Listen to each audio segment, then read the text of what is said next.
Good morning, Ms. McCabe. Good morning. When was the last time you spoke with Carrie Roberts before your testimony today? She called me last night. What did y'all discuss? She asked if my daughters were going to be staying home from school today because her daughter would possibly join them. Did you discuss anything having to do with your testimony?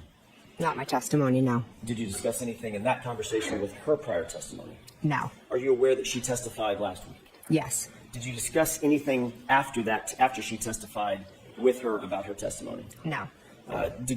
We know that through her testimony that you had a conversation with her the morning that she testified. Yes. Did you discuss what you anticipated to be her testimony in that conversation before she testified? No. Have you and Ms. Roberts ever discussed anything about either one of your testimonies, either in the last proceeding or in anticipation of this proceeding? No.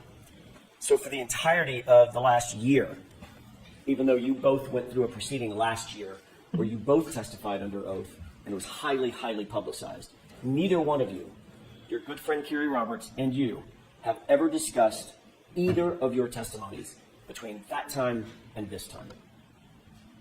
No, we've discussed the case and we've discussed what happened that moment, the moments of the morning, but we have not discussed testimony. Okay, so let's break that down for a second. I'm talking about, because the timing matters, I'm just asking at this point, if you'll bear with me, just the year from last year at a different proceeding to this year, you have discussed this case. Yes. With Ms. Roberts. Many times, yes. And you've discussed the specifics of her memory, which would be reflected in her testimony, correct? We talked about what happened that morning. So you were talking about what she remembers happening that morning, correct? No, what happened that morning. Okay, so not to put too fine a point on it, Ms. McCabe, but if you ask me what I had for dinner last night, it's my memory of what I had for dinner last night. Would you agree with that? Sustained. Did you talk about her perception of what happened that morning during the last year? We've talked about what has happened, yes. Okay, so I'm trying to break it down between you and Ms. Roberts.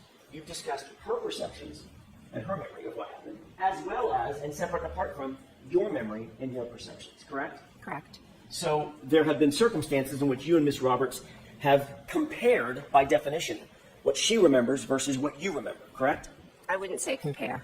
Now let's move to what would you say in terms of what you've discussed and why? I would say that we've both talked about what we've discussed, but it wasn't like a comparison. We weren't comparing anything. You've talked about what you discussed. What does that mean? Talked about your testimony? No, we've discussed what happened that moment, right, in those moments. So, when I got a phone call, and that's my story. I got a phone call in the morning, and then Carrie can say, yeah, I got a phone call as well. As you said, that's your story, correct? Not my story. It's Those the are truth. yours. It's the truth. Okay. So, for instance, when you got a phone call at 4:53 in the morning, Carrie Roberts wasn't there, correct? Correct. But you've discussed that with her. Correct. And you've told her what your perception of that, your memory of that phone call was, even though she was not recipient to and did not witness that phone call, correct? I've told her about the phone call, correct. As well as many other details that she was not privy to personally, correct? Correct. Conversations that you've had, for instance, conversations that you claim you've had with Ms. Reed, correct? Correct. And you've told her what your perception is of those conversations, or your memory was, or is, of those conversations with Ms. Reed, correct? Which conversations with Ms. Any Reed? conversations. Just anything that she wasn't privy to. You've discussed that with her. Some things, yes, Okay. absolutely. And conversely, Ms. McCabe, obviously, she's also discussed certain perceptions and memories that she has about this case, the facts of this case, as she recalls them, that you were not necessarily privy to, correct? Yes. Things that may have taken place outside your presence, correct? Correct. And you've talked about things, she's talked to you about things, now I'm getting myself confused. Y'all have talked about things that were outside of her perception and outside of your perception. And you've shared those with each other. We've shared our experiences. We've become very close. We both lived through a traumatic experience. How many times would you say you and Ms. Roberts have discussed your individual perceptions of what you remember happening on the 28th or the 29th of January 2022? How many times? It would be hard to put a number on that. We talk about it's hard. We're bonded. We talk about the trauma that we relive every day. Karen called us for help, and we both answered the phone. And that bonding is the glue that holds you two together. Is this case, correct? Yes. So that probably, by definition, is the foundation of many of your conversations. Would you agree? We've grown into friends where we talk about many other things besides the case. Sure. The movie you saw last weekend and what the kids are doing next year. Yes, and yes, absolutely. We talk many different things, just like girlfriends do. I'm just concerned with and asking you about the subject matter of this case and the details and the facts of this case. You two have probably talked hundreds of times, that's fair to say, about your individual perceptions, your respective perceptions of this case, correct? This happened 3 years ago, and we've talked about it time and time again. This case has traumatized us, so And it's a talking huge part about- of our lives. I'm sorry, I didn't mean to interrupt you. Oh, I'm sorry. I believe it just traumatized our lives. Okay. It would be impossible for you two to have had so many conversations about your respective perceptions of the details of that day without that influencing the other person, correct? You've somehow been influenced by Miss Roberts' perceptions and her memories, correct? I don't think I would say influenced. Would you say that she's been influenced by your perceptions and your memories? Objection. Would you say that, Ms. McCabe? No, I wouldn't. Next question. How many times have you met with anybody from the DA's office? And I'm just going to limit the time frame right now in anticipation of your appearance in this trial, yesterday and today. I'd say roughly 4 or 5. Can you give me a time frame when those 4 or 5 meetings were? I don't have dates. I do remember at one point I met with Mr. Brennan. He was new to the case, so I went in and he introduced himself. How long ago was that? Weeks or months? I can't give you a time frame. I'm sorry. Do you think it was last summer? No. Do you think it was? No, it was more recent. Okay. Yeah, It sorry. wasn't in the fall of last year? No. It was in 2025 sometime? I believe so, yes. You think it might have been February, January? Again, I can't give you an exact. I'm sorry. All right. I want to talk about the time frames of those conversations, and I'll ask you a little bit more about those conversations. So that was the first meeting that you had was with Mr. Brennan in anticipation of your testimony. What were the subsequent 4 meetings or so that you've had? With whom and approximately what time? Okay, so another meeting with Mr. Brennan. Are you looking for who was Sure. there? Who else was there? I mean, can I give you a general answer? I didn't write down like every meeting who was there, Of but course. generally, okay. Was Mr. Lally there? During 1 or 2 of the meetings, he was, yes. Was Ms. McLaughlin there? Yes. Was there anybody else from the DA's office there? The officer or trooper Tully was there at one. Trooper Buchanan was there at one. The witness advocates were there.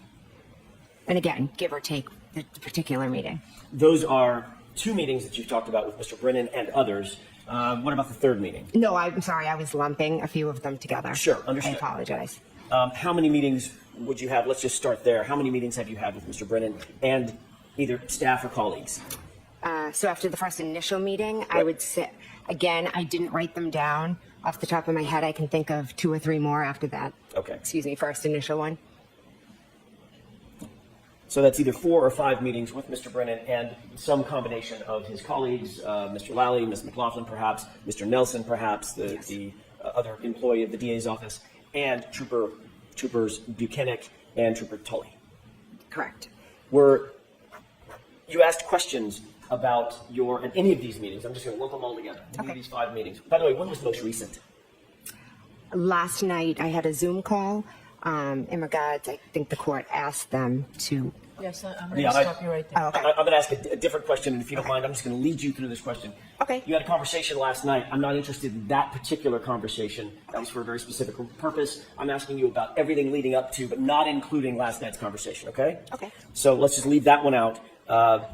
You've had, I think you mentioned either 4 or 5 other meetings with Mr. Brennan and some combination of his colleagues and or law enforcement. Yeah, and I might have, in the 5, included that one from last night. Okay, fair enough.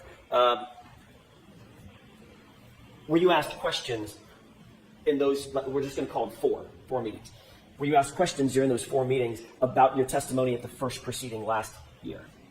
I reviewed my, I did review some of my testimony. Yes. In what format? I watched. Paper transcript or? No, we just watched a little bit of it. Did you watch your direct examination? A little bit, yes. Did you watch your cross-examination? A little, yes. Who cross-examined you? You did. That was me. Yes. And did you watch the redirect or any part of it? No. Did you watch any part of any subsequent version of recross or additional questions that you were asked? I don't believe so, no. Was there a specific area that Mr. Brennan asked you to look at and review in terms of your direct or your cross-examination? No. Did you watch the entirety of the direct examination and the entirety of the cross-examination? I do not believe so, no. Were you questioned by Mr. Brennan following your review of that direct and cross-examination? No. So he didn't ask you any questions about any of your answers? I don't, he showed me a dash cam and would ask me to point out who's this, who's that, a waterfall video, is this you, is this somebody? Those are the type of questions that he asked me. What about any discussion about your demeanor and how you performed in the last proceeding? Objection. Sustained. Well, let's get a different word. What about your demeanor? I'm using probably a poor word, perform. How you came across your demeanor in the last proceeding? Objection. Sustained. Did you discuss changing your demeanor in any way, shape, form, or fashion from the last trial to, the last proceeding to this trial, my mistake. From the last proceeding to this trial, was your demeanor ever discussed? No, I was just told to slow down, answer the question, and, answer it to the best of my memory. Was there any discussion about talking about your background, for instance, your family and your children, and being a sports mom, as you talked about in your direct examination? No, I believe I did that in the previous one as well. Was there any discussion about crafting your testimony in any way to suggest a softer approach? No. Was there any discussion about how to develop your testimony from beginning to end? Okay. Sustained. Did Mr. Brennan ask you about, or let me ask it a different way, did Mr. Brennan take you through a series of questions, for instance, as almost a test run of questions that you might be asked either on direct examination or cross-examination? No. Did you practice your testimony with any member of the DA's office? No. Were there any sessions where you sat and was subjected to a cross-examination, like a fake cross-examination or a fake direct examination? No, there Anything wasn't. like that? No. What were the things that stand out in your mind? You said you had at least 4 meetings. How long was each meeting, by the way, ish? The first meeting, I think, was fairly quick. It was just the introduction. 30 minutes, less than 30 minutes? I don't want to give a time because I'm not sure. Okay. But it was fairly quick, yes. Okay. What about the second meeting? Again, I don't know specific meetings, but I can tell you that there was a longer one where I did watch some dash cam video, look at different pictures, things like that. What kind of pictures did you look at? Other than the dash cam video? The pictures of John's house. Okay. The same photos that we saw today? Yes. How long in total would you say all of those meetings were? Just taking them all together? I really can't give you an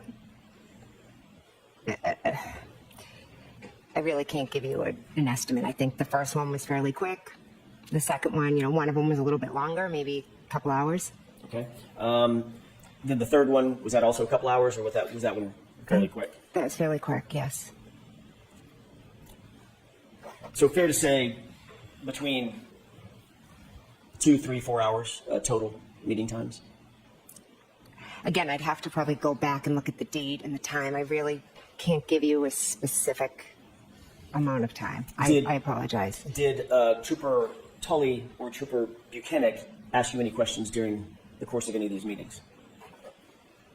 Regarding the case, no, but we did briefly talk about how my kids were, how their kids were. But they didn't ask you any questions about your testimony, about the case, about your memories, about specific facts? I do not believe so, no. During any of these meetings, was anybody taking notes? Ms. McLaughlin, Mr. Lally, Mr. Brennan, any of the troopers? No, I don't believe so. So there was several hours worth of meetings with you, and nobody scribed any notes that you saw? None that I saw, no. And these meetings were not recorded? I do not believe so, no.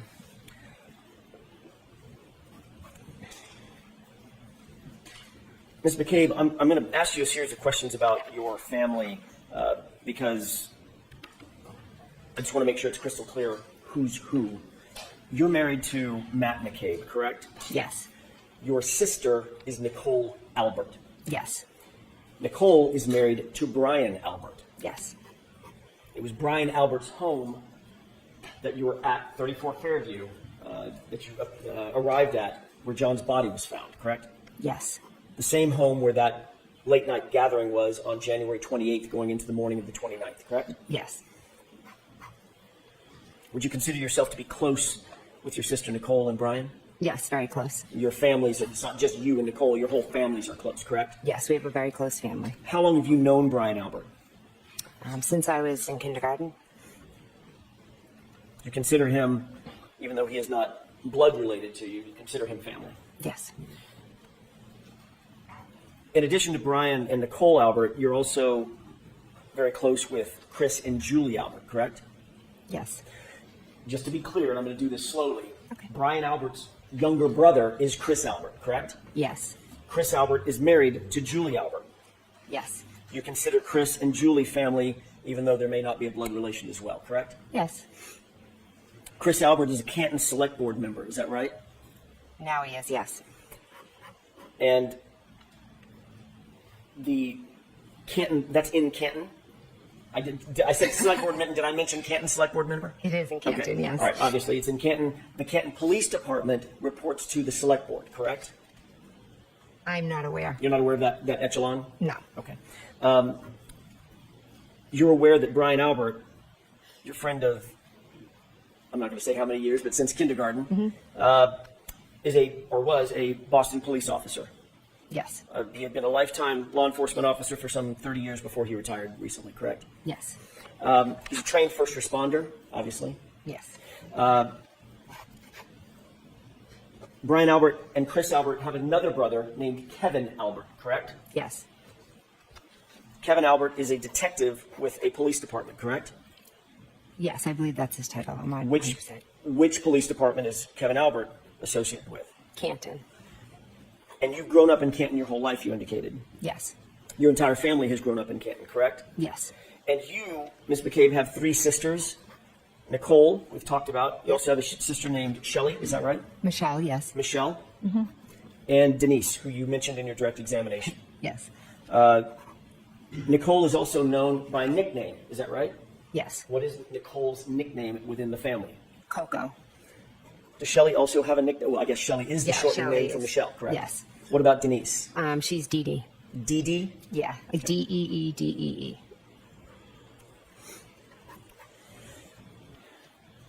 Your father lives close by in a neighboring town, correct? Yes. Don't tell me the town, but it's relatively close to Canton. 20 minutes, yes. Okay. His name is Tom Weeks. Yes.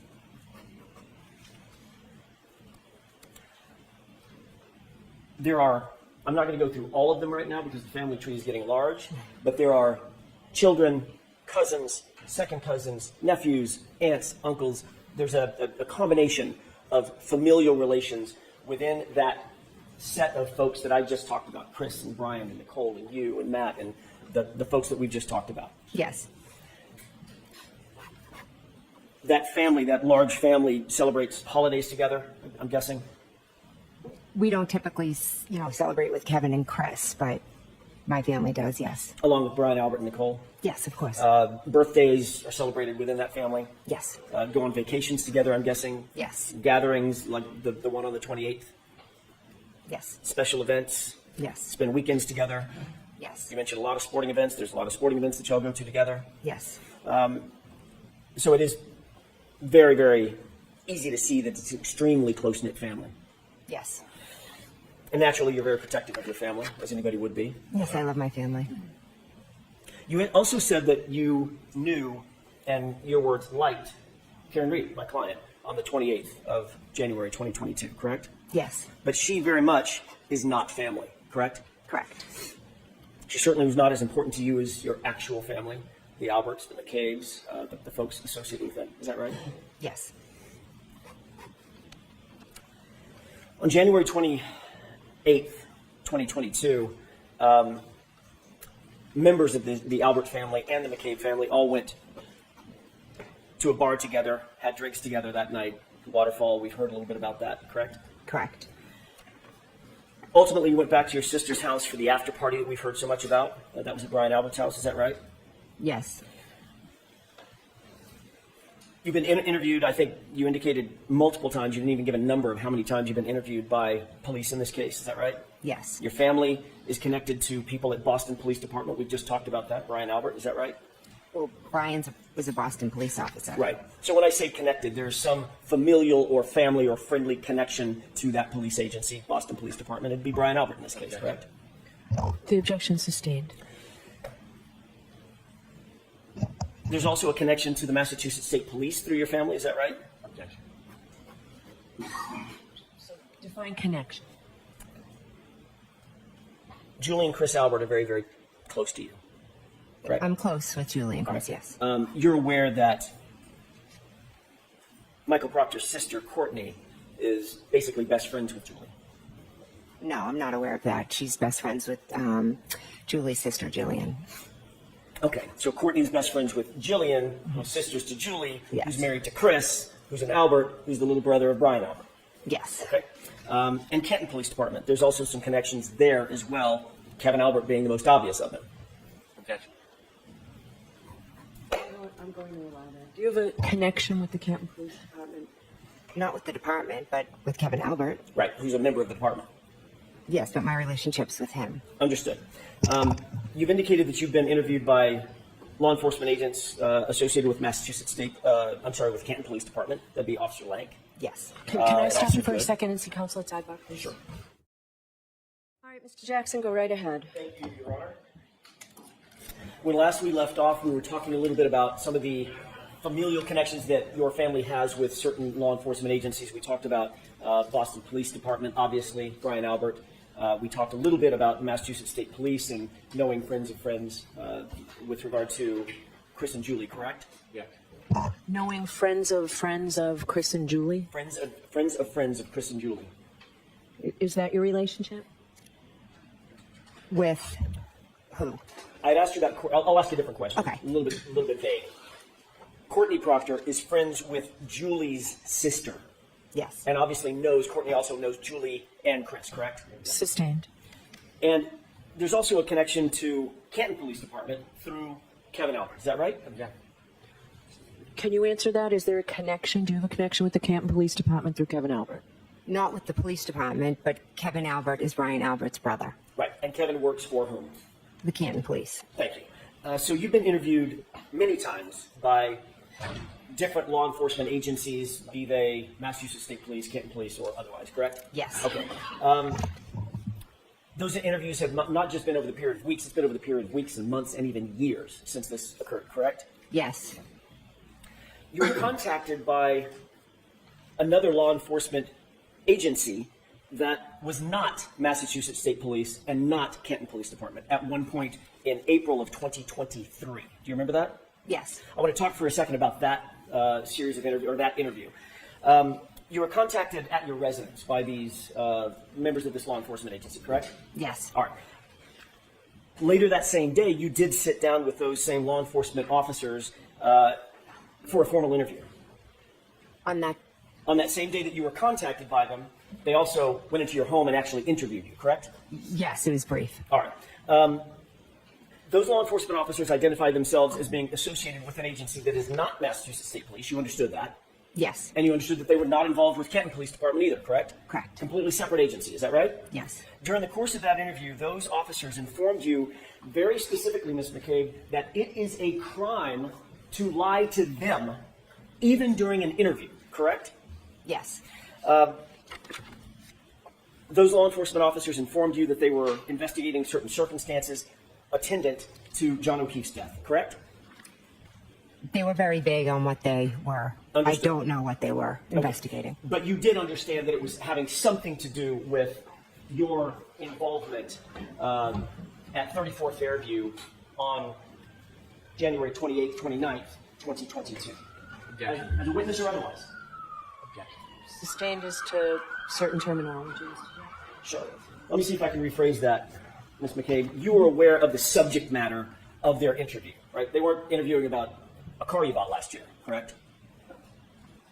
Correct. They were interviewing you about, basically, about what you're testifying to here, correct? When I first spoke with them, the conversation was pretty vague. But the subject matter, vague or specific, was about this subject matter. Yes. Okay, fair enough. They first contacted you telephonically. They called you on the phone. Is that right? Actually, they walked up to my car. They walked up to your car. Yes. Okay, that was the very first introduction, correct? Yes. At that point, they had not identified themselves, correct? They didn't know. All right, and at that point, you told them that you were not Jennifer McCabe. They asked you who you were, and you said, I'm Nicole. I thought they were like selling something, so I was like, oh no, I'm not the homeowner. Fair enough, fair enough. However, after you said, I'm not Jennifer McCabe, you walked into the house, they then called you on the phone. Yes, And you're correct. still sitting outside your house. I don't know where they were, but they did call me. They were close by. I'm not aware. Well, the call came almost immediately after you walked back in the house, correct?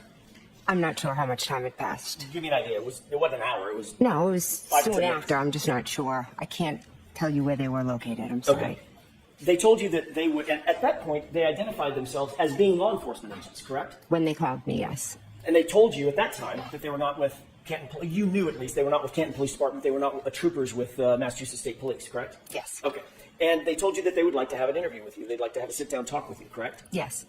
You told them that you would be willing to submit to an interview, but you needed about 10 minutes to get ready, correct? Yes. You ultimately did allow them into your home, and you did sit down for a formal interview with them, correct? Yes. Brief, but yes. And it was during that formal interview inside the home that it was explained to you that it would be a crime for you to lie to them on any material issue, correct? Yes. During the course of your interview, your husband, Matt McCabe, came home. Is that right? Yes. As these law enforcement agents continued to question you, as law enforcement officers continued to question you at some point, you informed them that you did not feel comfortable with any further questioning and you suspended the interview, correct? Yes.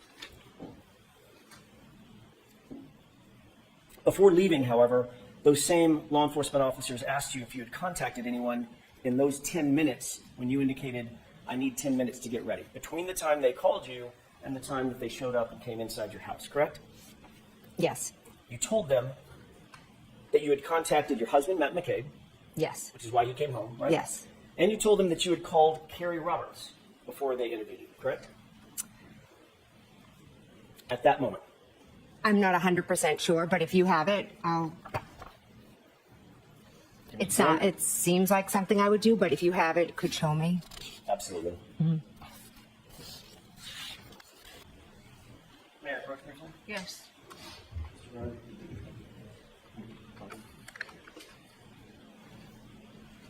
First, I'm going to ask you, Ms. McCabe, if you recognize that as being reported that in, just generally. Yes or no? It appears to be, yes. May I approach the witness stand and stand on the witness stand for a couple of questions? Yes. If I can have that. Sure. I want to direct your attention, if I may, for recording counsel, page 3 and 4, starting with the second to the last full paragraph, going into page 5, top full. I'm sorry, page 4, top full paragraph. Okay. You could review those two paragraphs, read them to yourself, and then look up and let me know when you're finished. May I approach, Your Honor? Yes. Thank you. Thank you, Ms. McCabe. Yes. Did reviewing those paragraphs refresh your recollection as to what you told those agents initially? I'm sorry, what you told those officers initially from that other law enforcement agency, about who you contacted in that 10-minute interval? Yes, I told them. And you told them that you had contacted your husband, Matt McCabe, Yes. and Carrie Roberts. Correct. I want to stick with that for just a quick second. One of the first calls you made after being contacted by these other law enforcement officers from a different agency, one of the first calls you made was to Carrie Roberts. Is that right? She was the first one. That's what I'm asking. One of the first two calls you made, your husband, Right. come home, there's law enforcement outside my door, I'm guessing is what you said, correct? I don't remember my exact words now, but I did ask him to come home. Correct. And Yes. Carrie Roberts. Okay. Yes. You wanted to let Ms. Roberts know that you had been contacted by certain officers from a different agency, correct? I was curious if they had already been to her. That was my next question. yeah. You also wanted to find out had these law enforcement officers from this different agency contacted her, correct? Yes, because typically if I you just enter our asked yes or no. town, she's. Ms. McCabe, yes or no? Oh, sorry, I was just trying to That's explain. okay. I'm sorry. Is that why you contacted her, to find out if, in fact, they had contacted her before you? Yes or no? Yes. And you also wanted to find out what she told them, if she had been contacted by them, correct? That was your motive in calling her. No. So you just wanted to find out, had she been contacted, but if she had said yes, you weren't going to say, and what the hell did they say? What did they ask you? Well, I can't say what I would have answered, what I would have asked her, but I know I was calling to see if they had been there. Yes. That was correct. your intent. I called to ask her if they had been there. Yes. So that was your intent, yes? Yes. Okay.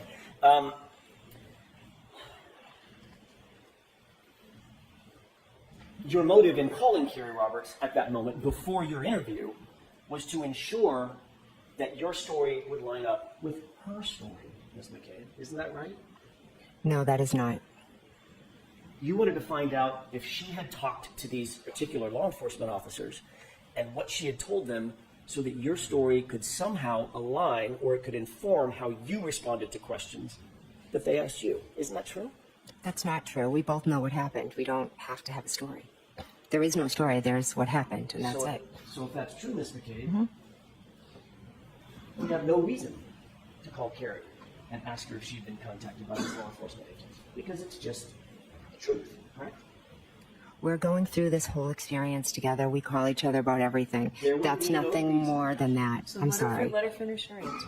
Go ahead, Ms. McCabe. You can finish that. There's nothing more than me calling and saying, hey, did they come to your house? That's what we did when the media showed up, when Miss Reed's private investigator showed up. We just give each other the heads up, hey, somebody's coming. Because we're just like normal moms. We're not used to this. And that's helpful in making sure that the stories she tells are consistent with the stories you tell to different law enforcement agencies, correct? No, we are not telling stories. So let her finish. You said no what? I said, no, we're not telling stories. We don't have to compare. And if in fact what you were telling is just the truth, there would be no reason for you to inquire about who's contacted her when. There's no inquiring. It's like when when the ice cream truck was at the street next door and I'm saying, did the ice cream truck come? It's really that simple. So you asked a question, an argumentative question, and she responded in kind. Next question. Thank you.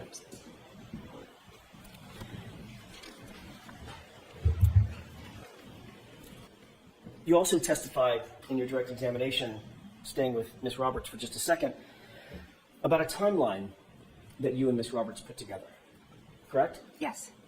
That's another example of the two of you talking about your own perceptions and comparing and contrasting those perceptions and putting it down on paper, correct? No, Yes or no? it's a no. Can I explain or no? I'm sure Mr. Brennan will have follow-up questions. Okay. After you gave that answer to those law enforcement officers at that separate law enforcement agency,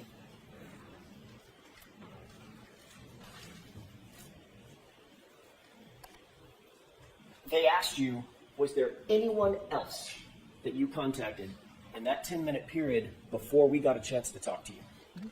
And your answer was no, correct? Correct. And that was a lie, correct? It wasn't a lie, no. Was it true? Was it I- the truth or a lie? It wasn't a lie. Okay, so it was the truth. You had not spoken to any other person between the time they contacted you telephonically and you said, I need 10 minutes, and then they came to me. During that part of time, you didn't talk to anybody else or contact anybody else other than Matt McCabe, Carrie Roberts. Now you're testifying that was a true statement. I can't answer that yes or no. So pretty binary. Had you talked, well, let me ask you this. In point of fact, you did talk to other people. Did he contacted others? In addition to Matt McCabe and Carrie Roberts, correct? Yes or no? Yes, I did. Okay. So when you said no to the answer, did you contact anyone other than Matt and Carrie, that would be, by definition, Ms. McCabe, a lie. Correct? No. It's not a lie? Is there some shade of lie that I'm not aware of?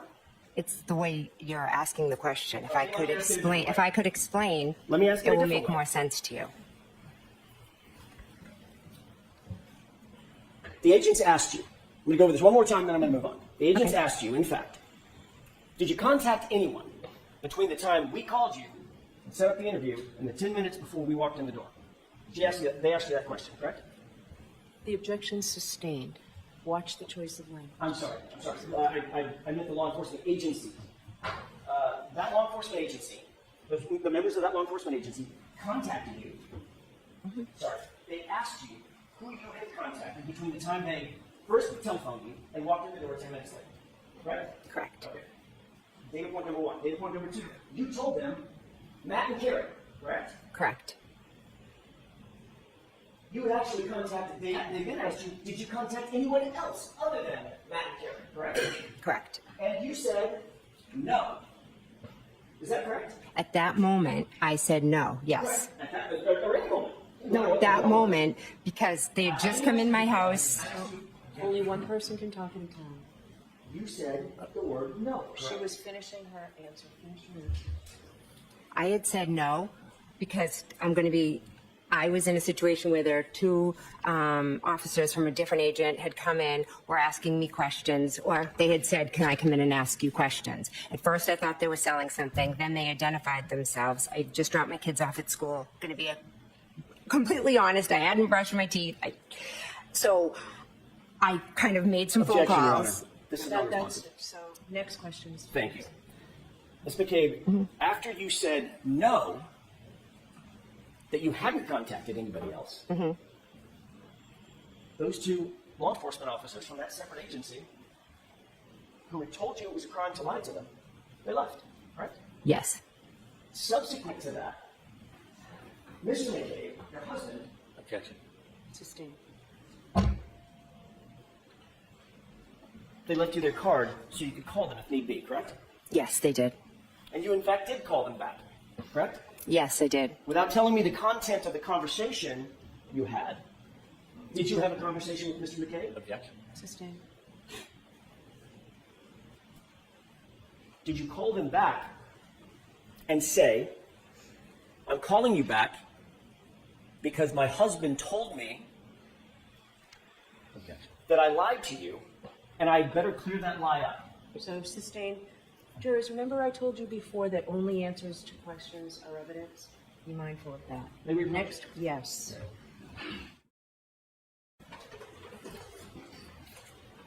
May I? Yes. Thank you, Your Honor. You ultimately called these officers back, correct? Yes. And you explained to them that you had been untruthful with them, correct? I explained that I had forgotten to mention a couple of people that I had reached out to. You had forgotten. Is that your testimony? Yes. You had forgotten. You remembered Matt and you remembered Carrie, but you had forgotten the others that you had just contacted maybe 30 minutes before. Yes. There were 5 people that you contacted one day. I contacted Matt. Let's go through them. Yeah. Yes, no. You know, I know 4 off the top of my head. Okay, let's go through them. Okay. You contacted your husband, correct? Yes. You contacted Carrie Roberts, correct? Yes. You contacted Peggy O'Keefe, correct? Yes. Then, Ms. McCabe, you contacted the district attorney's office, correct? My witness advocate. The district attorney's office. My witness advocate who works for the district attorney's Thank you, office. Ms. McCabe. Yes. And you also left out that you contacted Brian Albert himself, correct? Yes, my brother-in-law. For some reason, your brother-in-law, who's the 30-year Boston police detective, correct? Yes. And on whose lawn John O'Keefe was found dead or dying, Objection. I'll allow that. correct? Yes. For some reason, you did not want these officers to know that you had communicated specifically with Brian Albert, the homeowner, just before you talked to them, correct? No, incorrect. There was some reason that was important enough for you to lie about that, even though you had been admonished that it's a crime to lie about that to those officers, correct? Incorrect. I didn't lie to them. I had forgotten who I had called. And all of a sudden you had an epiphany right after they walked out the door? Yes. Matt said, "Who have you spoken to?" Objection. I'm going to allow it. It's out. You're not to go any further, Mr. Jones. Ms. McCabe, I want to draw your attention to January 28th. You had gone out drinking with your family at the Waterfall Bar and Grill, correct? I went with my husband and met my sister, yes. And met the other family, correct? The other family members, meaning My niece. Matt McCabe, Nicole, Chris, Julie, Caitlin, correct? Yes. I think you mentioned Tristan was there as well. Yes. You were later joined by Nick and Karina Kolakithis, is that right? Yes. Ultimately, Brian Higgins showed up, Yes. and Brian Albert showed up. Yes. You previously indicated that Caitlin's boyfriend, Tristan, left early for whatever reason. He had errands to run or had to get to bed early for some reason, is that right? He left before us, yes. So he didn't stay through the shank of the evening. Through the what? The shank of the evening, through the course of the evening. Oh, okay. Hmm. Is that right? Yes. Okay. And ultimately, at the waterfall, John O'Keefe and Miss Reed showed up as well. Yes. You didn't see any tension at all between John O'Keefe and Karen that night, did you? No, I didn't. They appeared to be getting along. Yeah. Yes. Sort of a normal couple having a nice evening out together. Yes. Neither John nor Karen Reed appeared drunk or inebriated, out of sorts. No, I wouldn't categorize them as drunk or inebriated. And not But again, I don't know what the definition of drunk is. Well, that's a fair statement. I'm not asking for their BAC, but they didn't appear to be stumbling around, falling all over themselves, and sloppy drunk, correct? No. Out of control, nothing like that. No. Okay. You did see Brian Higgins and Brian Albert at a high top table, sort of together, through the course of that evening, correct? We were all kind of around like a long high top table. And John O'Keefe, and as you look at I'm going to use the perspective of the video that we've seen, that camera angle that we've seen. John O'Keefe and Miss Reed were sort of further off in the corner, closer to the bar rather than to the tables, correct? Along with the Kolakithises and those, and you, as a matter of fact. Yes. At different times, everyone was kind of moving around. I spent the majority of the time that Karen and John were there speaking with Karen. And that was sort of over toward the bar. We weren't in the bar, we were at the table, so it was one side of the table and the other. It Fair wasn't enough. like far away. Right. Kind of, yeah. I'm using the bar sort of as a landmark for nothing. I didn't mean you were sidled up to the bar, but just Yeah. sort of as a landmark. You were closer to the bar than, for instance, in the foreground, which would be the high top tables in the foreground, correct? We were just on the other, I'm confused about this. We were just on the other side of the table. Okay. You did see on the opposite side of that high top table, that's where Brian Albert and Brian Higgins were standing, talking, and communicating with each other. Is that right? I believe so. I was talking to Miss Reed. I wasn't really paying attention to them. Did you ever see those two men get physical with one another that night? I did not that night. I did not see that. Have you ever seen a full review in all the hours that you've sort of prepped for your testimony? Have you been shown that waterfall video from the time you got there until the time you left?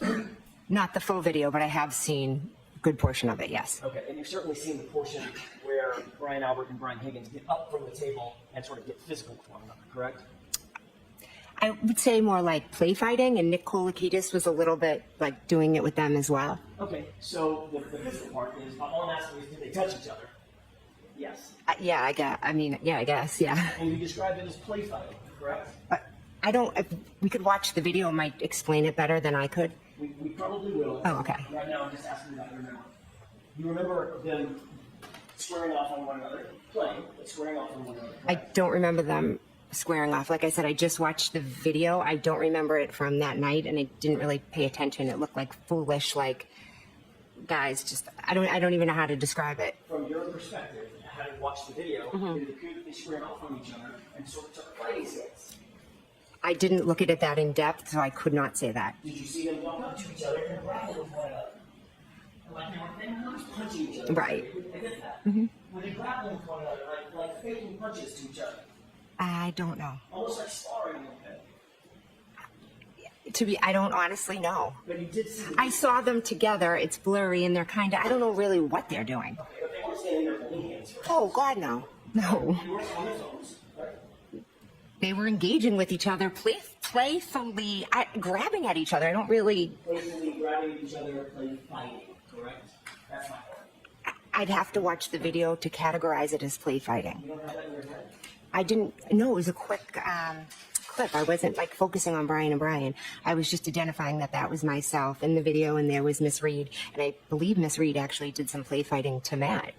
There was, in fact, to Matt. Yeah, I feel like she was about like this to Matt at one point. Yeah, in the video. So let's talk about Brian and Brian. Brian Higgins and Brian Albert. Those two men, very large in stature, correct? They're the guys. Yeah. Big boys. A lot bigger than me, right? Yeah. They took a fighting stance at each other and started grappling, playing, coming toward each other as if they were engaging in a physical altercation, correct? I did not see that. I'm sorry. Okay.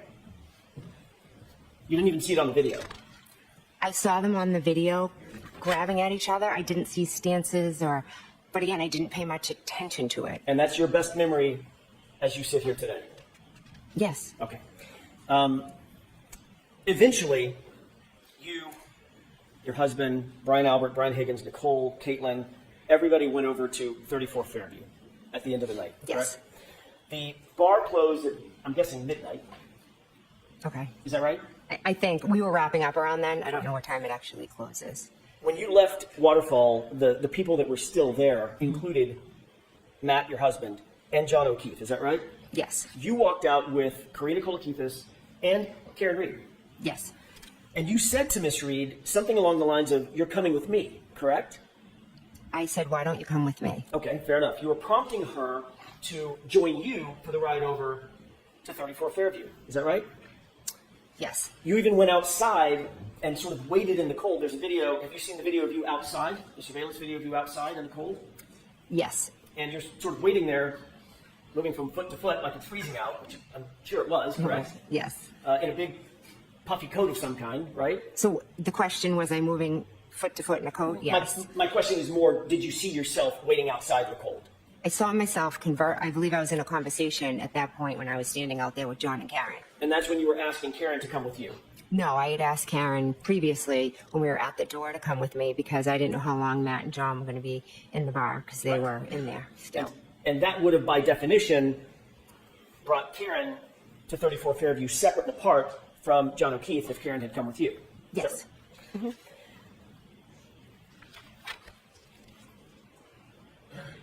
Miss Reed ultimately declined your invitation and did go with John. Is that right? John ended up coming to the door, so they just went together. Yes. And finally, you walked away and went with your husband Matt over to 34 Fairview in your personal vehicle, correct? Yes. When you arrived at 34 Fairview, were you the first among the group that we've just talked about to arrive, or had others arrived before you? Others had arrived before me. When you walked in to 34 Fairview, where was everybody generally located? Give me a layout of the interior of the home, how you walked in, and where everybody was located, the people that were there when you walked in from the waterfall. So I walked in through the front door. I took a right into the kitchen. And then there were people sitting around the kitchen table, Brian Albert Jr., Julie Nagel, Sarah Levinson, Caitlin Albert. My sister was over more towards like the counters and the sink. And Brian Albert and Brian Higgins were, there's like a room right off of the kitchen, like a TV room. And they were in there just talking. I think Nicole had like put up some new pictures, or maybe the sun and the Marines. They might have been looking at a picture. Vaguely have a faint memory of that. You indicated that you walked in the front door, correct? Yes. May I approach briefly? Yes. Can you just take a look at that photograph for just a quick second? Yes. Do you recognize that photograph? Yes. What do you recognize that photograph as being? It's my sister's house. 34 Fairview? Yes, sorry, 34 Fairview. Brian Albert's house as well. Yes. Your Honor, I'd like to mark this as marked for identification. There's a Identification's good. thank you. If I may. Your Honor, with the court's permission, I'm going to show a different exhibit until the other issue can be resolved. With the court's permission, it's Commonwealth Exhibit 3. Permission to publish? Yes. Mr. Wolf, could you highlight or enlarge the house as much as you can? thank you. Ms. McCabe, do you recognize what's depicted in this photo? I know it's a little bit of an angle. Yes, What is that? that is 34 Fairview. Okay. Can you, I think this laser will work. Can you approach? Yes. Use that laser and point to the front door that you entered when you walked in the house. Okay, that's directly in the middle of the just to the left of the flagpole for this purposes of this photograph, correct? Yes. Okay. Is there another entry door on the house that you may not be able to see, but you know the general area? Yes. Where's that door? So that would be, see where these two windows are? Yes. The door would be kind of behind that right there. So it's right to the left of those two windows. And Ms. McCabe, just staying with doors for a second, is there another door associated with the garage? Oh, actually, yeah, there is. Right there. Right there next to that side door? Yes. Okay, thank you. May I approach? Yes. You didn't go in the side door, you went in the front door that night. Yes.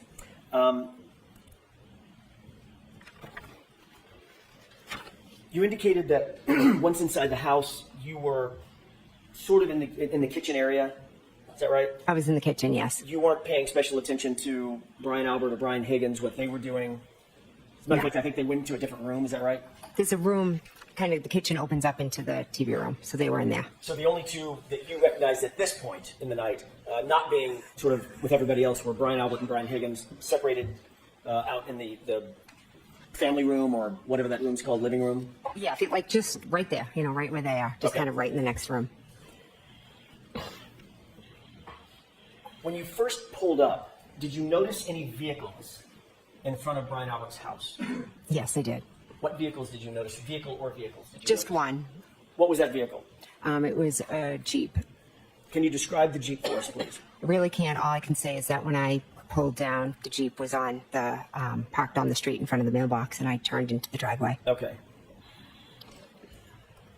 Did the Jeep have any special features on it that you remember, that you No. can describe? Not that I can recall. Big giant snowplow on the front? Again, it was dark. I didn't really pay much detail to it beyond I just asked whose Jeep is that. And did you learn whose Jeep that was? I did, yes. Whose Jeep was it? It was Brian Higgins' Jeep. And you said that it was parked in front of the mailbox, is that right?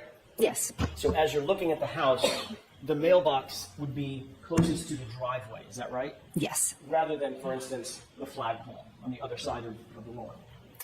Correct. So if the flagpole's here, there's the lawn, and then here's here's the mailbox, and then the driveway's over here. Okay. Does that make sense? It does to me. Okay. Thank you for that. You've previously indicated that the back edge of that vehicle, Brian Higgins' Jeep, was at the side, basically, of the driveway, which is what you've just described. It would be blocking the mailbox, the rear end associated with the driveway entrance, correct? Yes.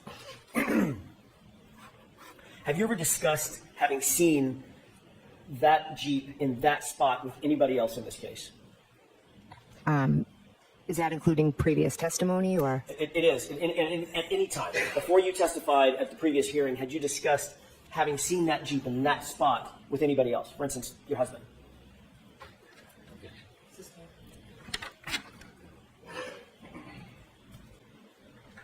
Was there any other car on that curb line, if you will, other than the Jeep when you pulled in? Not that I remember. And Brian Higgins, if it's his Jeep, he's in the house, that Jeep's not moving, correct? So it stayed where it was. Yes. At some point, did you observe Miss Reed's vehicle pull up to the driveway? I'm sorry, pull up to the house. I was told there was a vehicle outside, so I went and looked. Where Yes. was that vehicle? When you looked that first time, where was Miss Reed's SUV? When I went to the front door and looked out, it was straight ahead.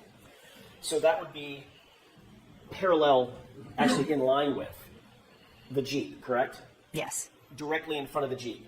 I don't know the distance, but yes, you're correct. It was in front of the Jeep. So if the Jeep was it's a full-size Jeep, correct? I don't know what size it is. Certainly the SUV is a full-size SUV. Yes. All right. So that would take up much of the room of the curb area in front of 34 Fairview, between the Jeep, assuming there's a snowplow, Right. and a full-size SUV, correct? I'm not really sure of the whole area, but there was the Jeep and then there was the car. I just don't know the distance between them. You gave a description of the vehicles that were out in front of 34 Fairview in your January 29, 2022 interview with Trooper Proctor, correct? He came to my house and asked me questions, correct? When you gave that interview to Trooper Proctor, you indicated to him that you first observed Miss Reed's vehicle parked on the street by the driveway, correct? I never said by the driveway, no. So if that's in a report, Trooper Proctor got that fact wrong, got that detail wrong. Sustained.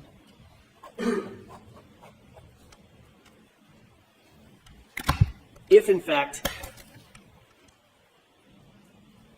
well, let me ask it this way. What did you say to Trooper Proctor about where that vehicle was? Miss Reed's vehicle? Correct. I told him it was straight out front the window. Oh, the straight out front of the front door. Sorry. Trooper Proctor wrote a report about his interview with you, correct? Correct. You've seen that report in other hearings, is that right? Yes. Your interview with him was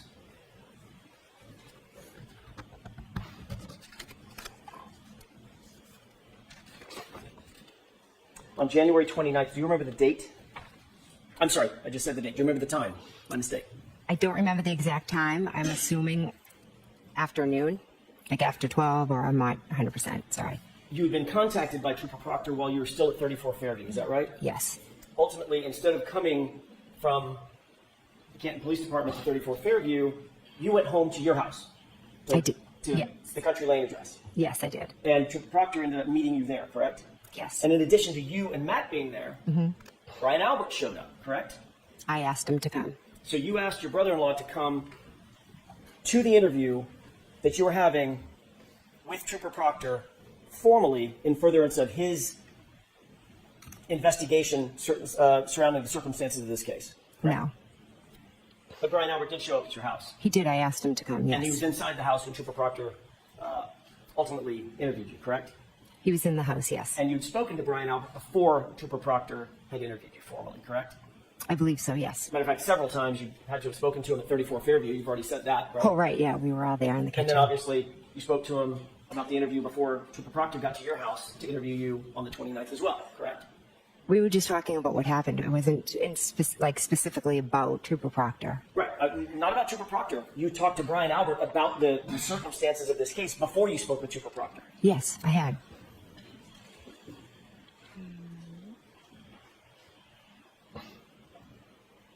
Do you remember exactly what you said to Trooper Proctor about the location of the SUV in front of the house? I know what I said, yes. Okay, what exactly did you say? I said the car was straight out front of the front door. When I was looking out the front door, it was straight ahead. Isn't it true that what you actually said, Ms. McCabe, is that you first observed the vehicle parked on the street by the driveway facing in the direction toward Chapman? Objection. Oh, is that what you said? Those are not my words, no. Okay, next question.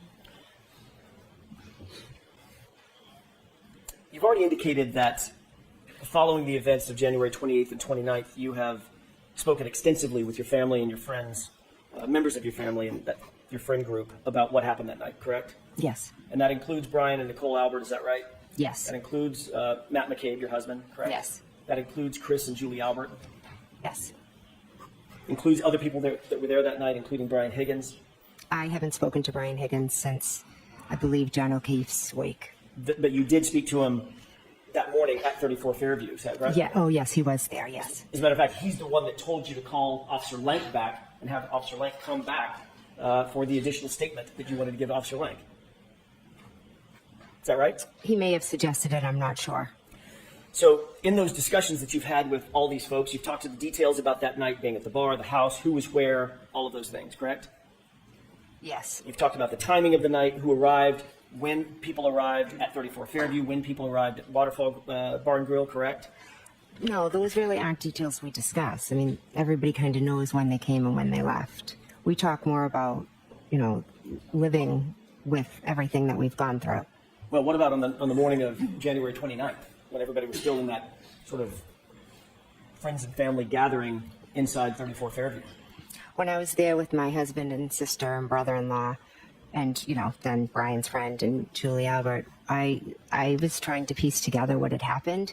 They were all being supportive. They had no idea what happened. We were just kind of sitting there in utter shock, waiting to hear from Kerry about John. It was nothing more than just us being together and trying to figure out what had happened. I had gotten a phone call from Karen to help her. And here's where I am. during that conversation, or that series of conversations, you were sharing what your observations of that evening were, what your story was, how the evening started, how it ended for you, correct? Or the morning ended for you, correct? No, not correct. During the time that you folks were inside the house discussing this, there was no law enforcement agent or officer inside that house, correct? Correct. So the entire family and the friend network that we're talking about, with whom you discussed all these events, everybody was entitled to and did coordinate their statements without any separation and without any law enforcement oversight, correct?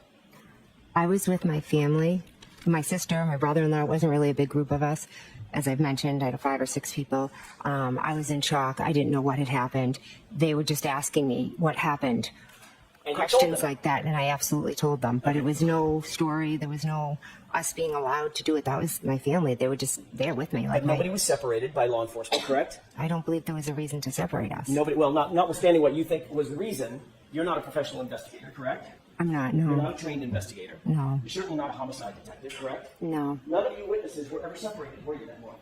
There was no reason to separate us. I'm not asking you if there was a reason, okay? I'm asking you whether or not factually everybody was separated in that house. Or was everybody allowed to talk amongst themselves? I was with my family. We didn't need to be allowed. Okay. I'm gonna try this again. Was anybody in that house separated, or were witnesses separated from each other? The family who are witnesses were they separated from each other? By law enforcement. At that point, I don't think anyone but myself and Matt were maybe even witnesses. Okay.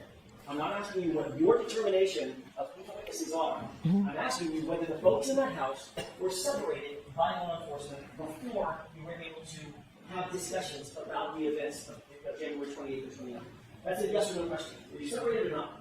At one point, when Mike Link was in the house, he had separated and talked to Nicole, then Brian, then Matt. And then you promptly left and left everybody in the house together, correct? He left us, yeah. Right.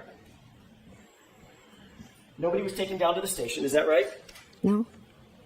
As a matter of fact, Trooper Proctor didn't even come over to 34 Fairview, the scene of the incident, to interview you, correct? I asked him to meet at my house because I had to go home to my children. And he accommodated you, didn't he? He did, yes. And he accommodated the fact that Brian Albert escorted you to the house for your interview, correct? Brian didn't escort me, no. Well, he went to your house at the same time that Trooper Proctor was there to interview you, correct? He came at some point, yes, by himself. Before Trooper Proctor did the interview. I'm not sure if he was there, if he got there before or when Well, he arrived. you've testified in the past that Yes. Brian Albert came to your house alone. I don't mean you came in the same car. Yes. But he followed you over to your house before Trooper Proctor ever got there.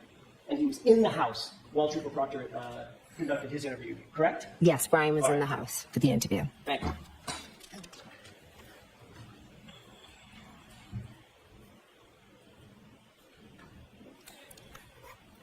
You've already indicated that you have been discussing this case with certain other witnesses, not for days or weeks or months, but literally for years, most specifically Kerry Roberts, correct? The case in general, yes. Just before Kerry Roberts testified at a grand jury proceeding in this case, you were with her, weren't you? I don't recall what you're talking about. Do you remember being at the grand jury? Yes, You remember testifying at the grand jury? yes, the one back in April. Yes. Yes. Yeah, it sounds about right, yeah. You remember being there in an ante room with some other folks? What's an ante room? An ante room, a waiting room? Oh, yeah. Waiting for your testimony? Yes, You remember Kerry Roberts being with you in that exact same ante room? yes. And that was right before her testimony, correct? I believe so, yes. So, in answer to my question, you two were together literally just before she testified at the grand jury, which was the first formal under oath testimony that she ever did. Is that right? Yes.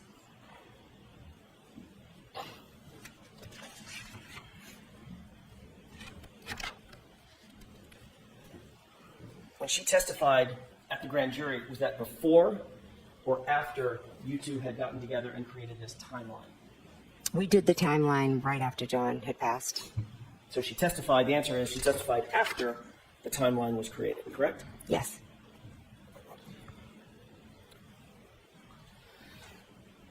Brian Albert and his family had a dog on January 29th, 2022, did they not? Yes, they did. What was that dog's name? Chloe, What kind of dog was Chloe? German Shepherd. Was it do you know if it was a purebred German Shepherd or a mix of Malinois and German Shepherd, or do you know? I have no idea. Big dog, Yeah, good sized dog. Yeah. 70-pounder. I don't know its weight. Wasn't a little munchkin dog, though. It was a No, full-size German it's a Shepherd. full size. Yeah.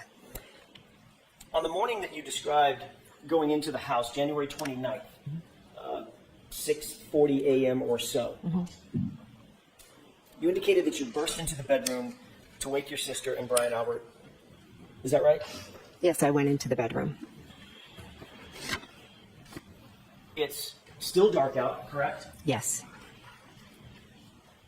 There had been relative chaos on the lawn for a number of days, from about 6:10 until at least 6:40. When we went in, there were still emergency vehicles with lights on and engines running, and chaos, relative chaos, bedlam, as somebody has said, on that front lawn, correct? It was more on their side lawn and down the street, kind of like all the cruises.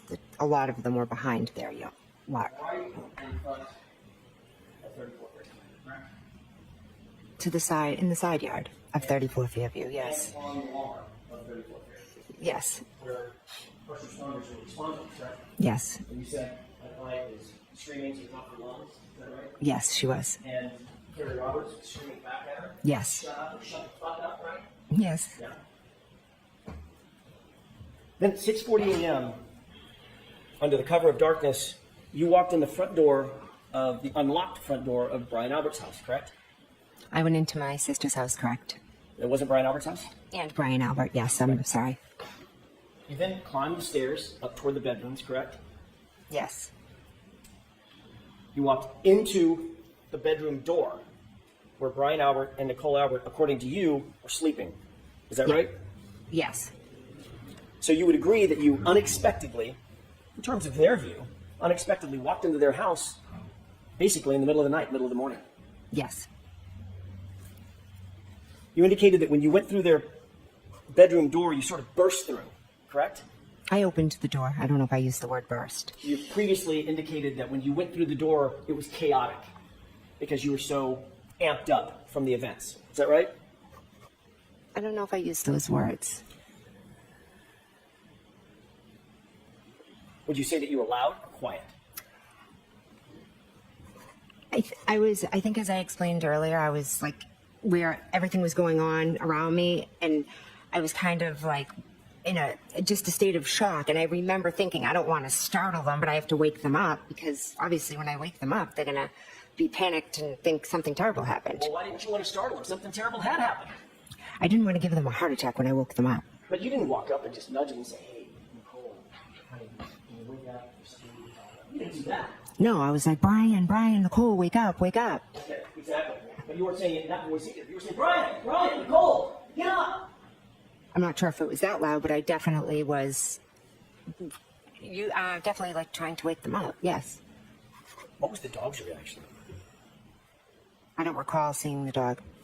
So, according to you, to the dog at least, we can get in the mind of a dog, a relative stranger walks in the front door, climbs a set of stairs, the house is completely dark, walks into a bedroom door and starts barking. The person starts barking, get up, wake up, Brian, Nicole. And you don't remember seeing or hearing a dog at all. Objection. Sustained.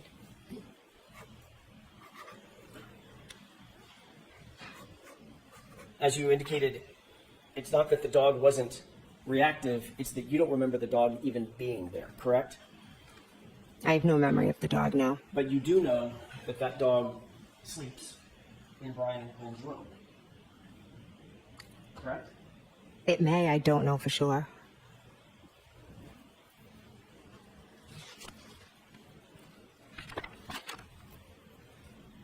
The reason you don't remember the dog being there is because the dog wasn't there, was it? I don't remember the dog. Right. So when you walked out of the room, when you walked in the house, didn't see the dog? No, When you walked up the stairs, no dog? no, Walked down the hallway, no dog? no. Walked into Brian and Nicole's bedroom door, no dog? I don't remember seeing the dog. I realize that.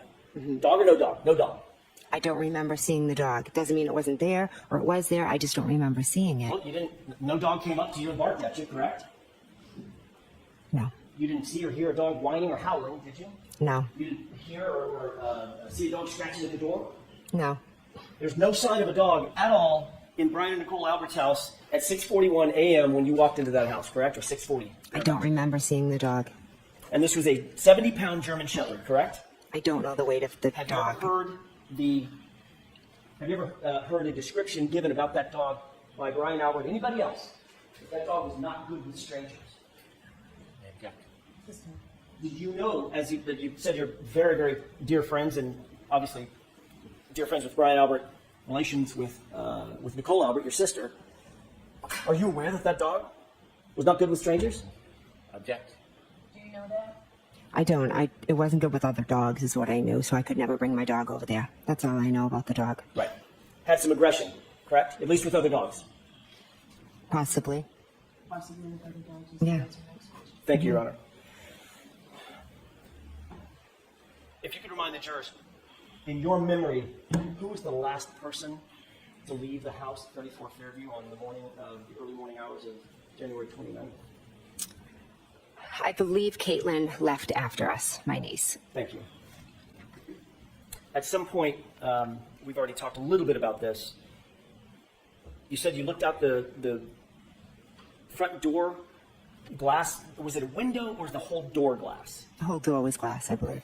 Is it like and pardon my ignorance, is there like a wooden door that is open and there's a storm door that's all glass that was closed? Is that what we're dealing with? I believe so, yes. Yeah, that sounds about right.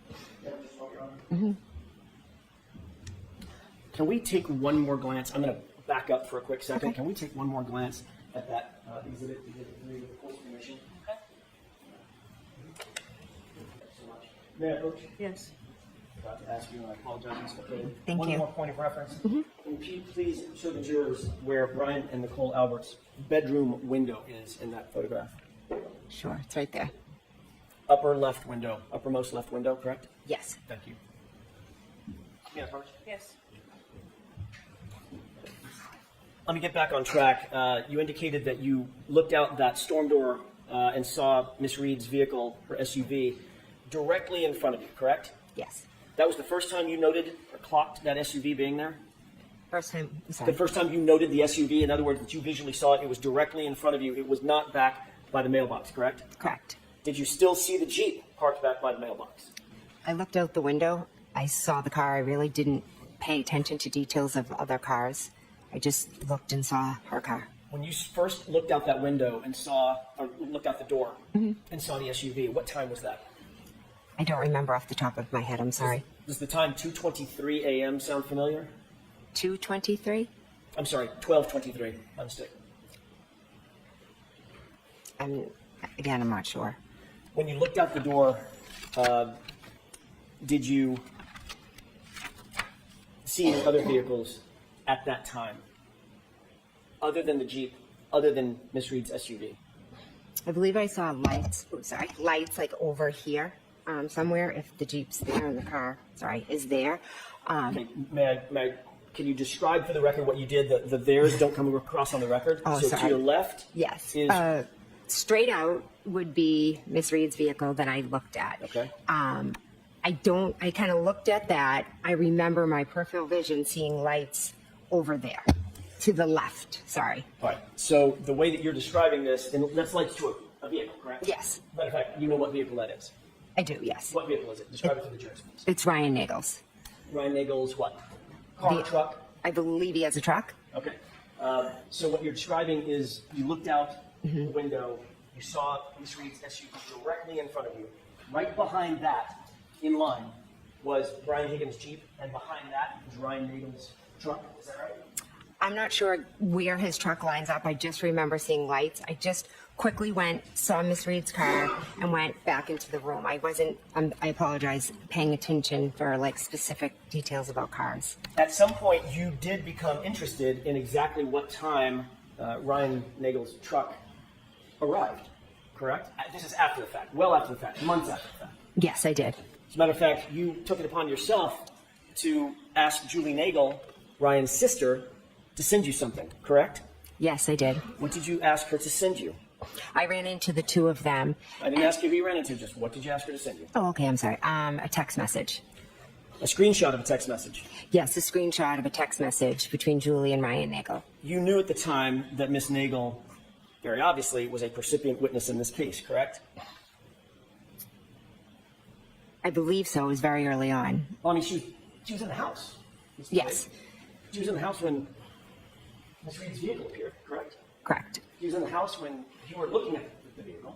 Correct. She was in the house when everybody came home came to 34 Fairview from the Waterfall Bar and Grill, correct? Correct. She was interacting with ones inside the house at the very time we're talking about, right? Yes. She went outside at some point to talk to her brother outside the house, right behind the SUV that you're describing as Miss Reed's SUV, correct? Yes. So you knew that she was, and you knew all this when you asked her for that screenshot. I was trying to piece together. You the knew time. all this when you asked for the screenshot. You Yes. knew what her position was in this case, correct? She had no involvement. What happened I outside didn't is ask you if she had different. involvement. Objection. Let her finish her answer. Go ahead. Ms. McCabe, finish that answer. I didn't. What happened outside was separate from anything that happened inside. I'm going to ask you again. You knew all of that information, that Julie Nagel was a percipient witness in this case, as was everyone else inside 34 Fairview, when you asked for that screenshot, correct? Yes. That is another example of you coordinating information with other witnesses in this case, correct? No, that is not correct. Were you ever advised by Michael Proctor not to coordinate information with other witnesses in the case? Did he ever say, don't do that? I don't recall. So you don't recall, or he didn't? I don't recall if he did or not. Okay. If he did tell you not to coordinate with other witnesses, this would be a breach of that agreement, wouldn't it? Objection. Sustained.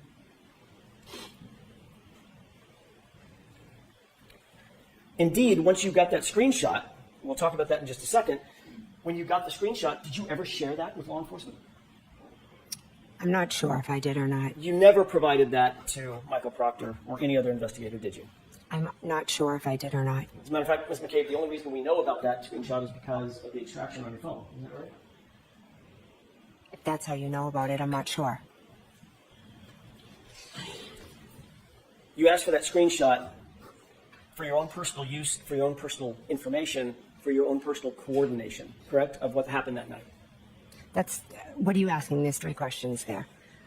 Did you ask for that screenshot for your own personal use? Yes.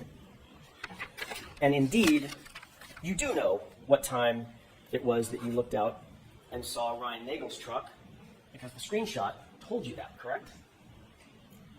The screenshot told me when Ryan Nagel pulled up. It didn't tell when I saw.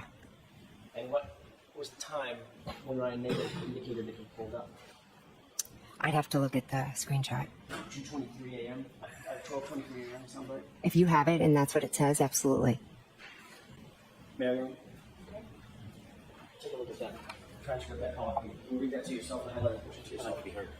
All right, why don't you come to counsel? Wyatt, counsel, come to side.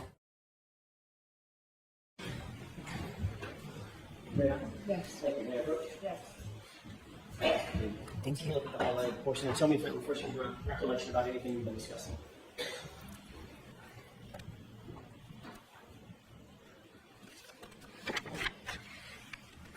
Is the page available I'm sorry, before it's this? just a yes or no. Does that refresh your recollection about anything that we've been discussing?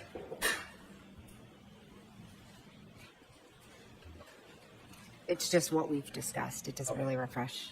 Okay, so it does not refresh her memory. Next question. I don't think that's what she said. That's what you Yes, that's what I said. That was her answer. That does not refresh your recollection. Objection. That was her answer. Next question, Mr. Jackson. May I approach? Yes. Thank you. Take a look at the bottom of that page and tell me if that refreshes your recollection about anything we were just discussing. May I? Yes. Thank you. Ms. McCabe, having seen these, does this refresh your recollection about what we were just discussing concerning that conversation? Regarding me asking Julie Nagel for the time? Correct. Yes, it does. Okay. And what time did that was attended to a screenshot that you asked for, correct? Yes. And that time was what? Objection. Do you remember the time? Can I look at the paper? I was reading everything. I didn't So look at the the exact question is time. whether you remember the time. Oh, do I remember it? I don't remember the exact time, but I can read it off the paper. That's different than a memory. That's different. Next question. So this does not refresh your recollection. This is the time that was reflected on that screenshot. I can read the time, but in my memory, Not my question. I have to put it this way. Ms. okay, McCabe. sorry. Does it refresh your recollection as you sit here, having read this, as to the time that was reflected on that screenshot? Sitting here today, the only reason I know there's a time is because of what's on that paper. But you did ask for a screenshot from Ms. Nagel, correct? Yes, I And that- did. And that screenshot said something to the effect of outside. Is that right? What's wrong? Just that question. The screenshot said something about outside. Is that right? I believe it said here, yes. Or maybe it's Yeah, here. so something And similar. it was a screenshot from Ryan Nagel to Julie Nagel indicating that he had arrived. Can you repeat the question? Sure. It was a screenshot of a text message from Ryan Nagel to Julie Nagel saying, I've arrived. In other Yes. words, I've arrived at 34 Fairview. Yes, it was. Because he was intending to give her a ride home, which she had asked for. Is that right? Objection. System. You did see Julie Nagel go outside and approach the vehicle, correct? I never saw her go near the vehicle. I saw her go outside. Got it. Did she ultimately come back indoors? Yes. Did she come back in with anybody else? No. About what time would you estimate that to have been in the course of that evening? When she came back inside, When she walked out and then came back inside. soon after she went out, she talked to her brother. She came back inside. And about what time of day was that? If you know. I mean, this was all happening while we were at my sister's house. Right. Was it 12:15, 12:30, 12:45, 1 o'clock?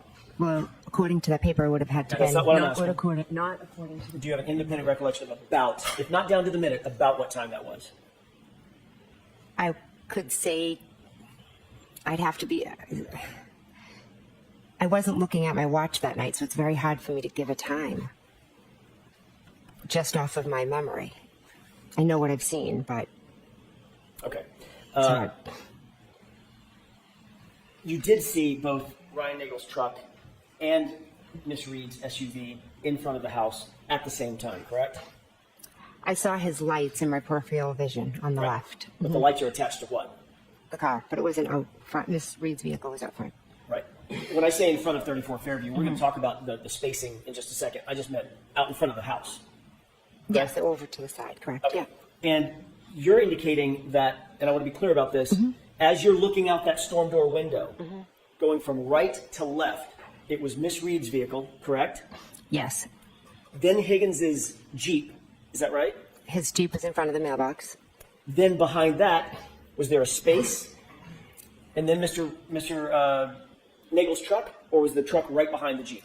That's what I can't tell you. I just remember seeing lights. I didn't look over and pay much attention to it. I was just quickly looking at the Miss Reed's car, and then I went back and sat down. Do you recall testifying at a prior hearing that it was, your perception was Miss Reed's car, her SUV, the Jeep, a space, and then Mr. Nagel's truck from right to left? I remember Mr. Nagel's truck over to the left in my peripheral vision. I can't give you an exact location. But there's no question in your mind as you sit here that Brian Higgins' Jeep was between Brian Nagel's truck and Miss Reed's SUV. You remember that very, very, correct? I know that this Miss Reed's vehicle was here, and there were lights in my peripheral vision over here. I wasn't, I just was looking quickly. So let me ask the question again. Okay. Assuming that the lights are attached to something, Brian Nagel's truck, we've already established that. What you're looking at, when you look out the storm door window, is Miss Reed's truck, or SUV rather. So just behind that is the left. As you're looking at it, Mr. Higgins' Jeep, correct? And behind that, Mr. Nagel's truck. You remember the Jeep being between the truck and the SUV, correct? I remember looking out the window. It was dark. I remember seeing lights over to the left. That is what I remember. Where was the Jeep as it relates to the lights? I'm assuming the Jeep was still parked at the mailbox. You stopped it. I mean, it's a 5,000 pound Jeep, right? It was dark. I wasn't studying outside. It was a quick thing I did. I looked, I saw it, I went back to the table. Okay. And I'm asking for what you saw it was. Let's just slow down and you saw it. Okay. You saw right in a truck. Then you saw it's a Jeep. Then you saw Miss Reed's SUV, correct? I saw Miss Reed's SUV parked straight out front, and in my peripheral vision, I saw lights that, yes, must have been attached to a truck, but I didn't study the lineup of cars. I'm sorry. All right, so Can I have one more question? one more question. Where was the Jeep? Was it in front of the SUV, behind Mr. Daniel's truck, or was it between the two of them? It's a simple question. You're asking what I saw when I looked outside. I didn't. And I'm telling you exactly what I saw. It was dark. It was Karen's car there, and in my peripheral vision, I saw lights, and then I went back to the table. Okay, that's the last question. We're going to break for lunch. All right, sorry about the delay, jurors. We were told that we blew a fuse, and that's why we couldn't get started on time. So, these old courthouses. So, all right, we appreciate your patience. Go ahead, Mr. Jackson. Thank you, Your Honor. Ms. McCabe, when you first saw Miss Reed's SUV pull up, very shortly thereafter, you sent a text to John O'Keefe, correct? I walked to the door, saw the car, and that's when I sent him a text, yes. Right. So you walked up to the door, saw the SUV outside, and then texted him something at that, basically while you're standing at the door. I believe so, What yes. did you text him? Here? Okay. That was, do you remember the time? I don't know. Would it refresh your recollection if you were to look at a series of text messages contained in a Celebrate report? I think you've seen this before. Sure. May I approach, Your Honor? Yes. Thank you.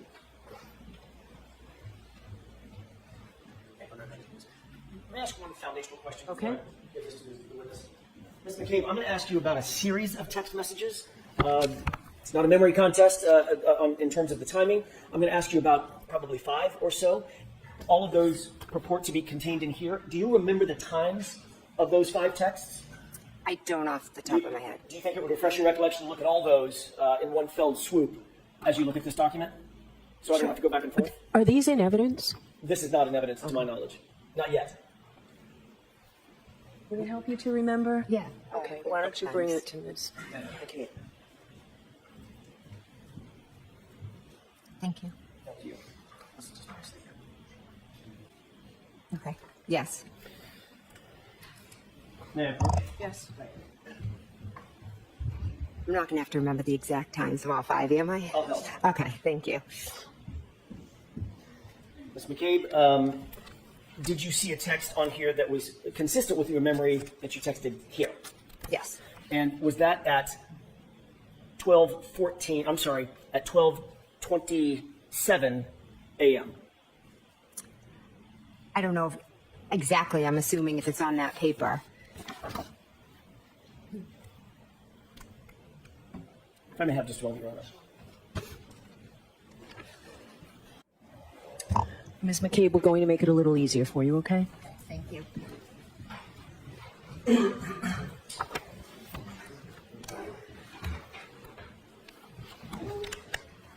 May I? Yes. Your Honor, I would offer the following stipulation at 12:14:27 on January 29th, 2022. Text message from Jen McCabe to, I'm sorry, text message from John O'Keefe's phone to Jen McCabe's phone. Where to? At 12:27, all these are on January 29th, 2022. At 12:27:33 from Jennifer McCabe's phone to John O'Keefe's phone. Here, exclamation point, question mark. Same date, 12:31 and 47 seconds from Jen McCabe's phone to John O'Keefe's phone. Pull behind me. Same date, 12:40 and 31 seconds from Jen McCabe's phone to John O'Keefe's phone. Hello. 12:42 and 9 seconds. Text message from Jennifer McCabe's phone to John O'Keefe's phone.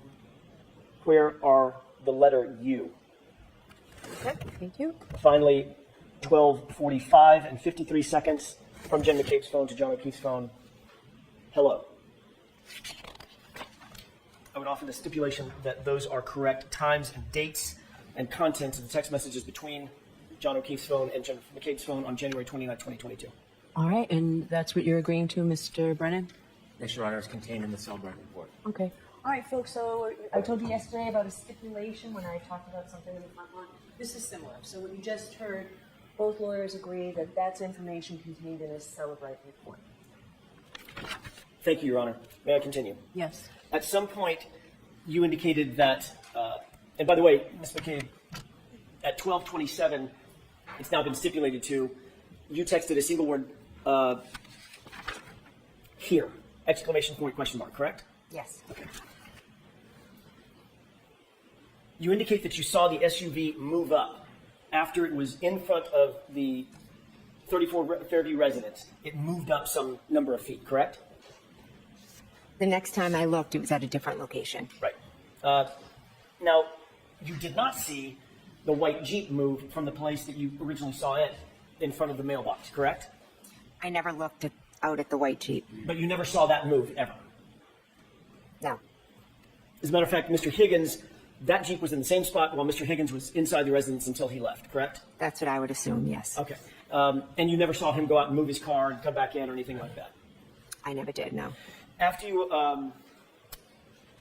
it's fair to say that once you noted that the SUV, Ms. Reed's SUV, was in front of the location, you started paying some attention to it. I went to the door a few times to look out, yes. As a matter of fact, in the course of about 19 minutes, you went to the door no fewer than 5 times, correct? I'm not sure if it was 5. You've indicated previously that for every time you went to the door and saw the SUV, you texted something, which are the texts contained in the document that was just stipulated. Is that right? I did text 5 times, you are correct. Okay. So it's fair to say if you texted 5 times, then you went to the door 5 times, if those were associated with one another. You walked up, look out the door, see the SUV, and text something. Here, pull behind me, where are you? Those texts, correct? I remember going to the front door, seeing the car, and texting here.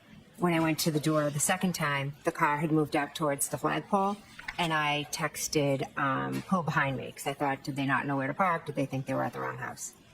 So my question is this. Every time you went to the door, you texted something.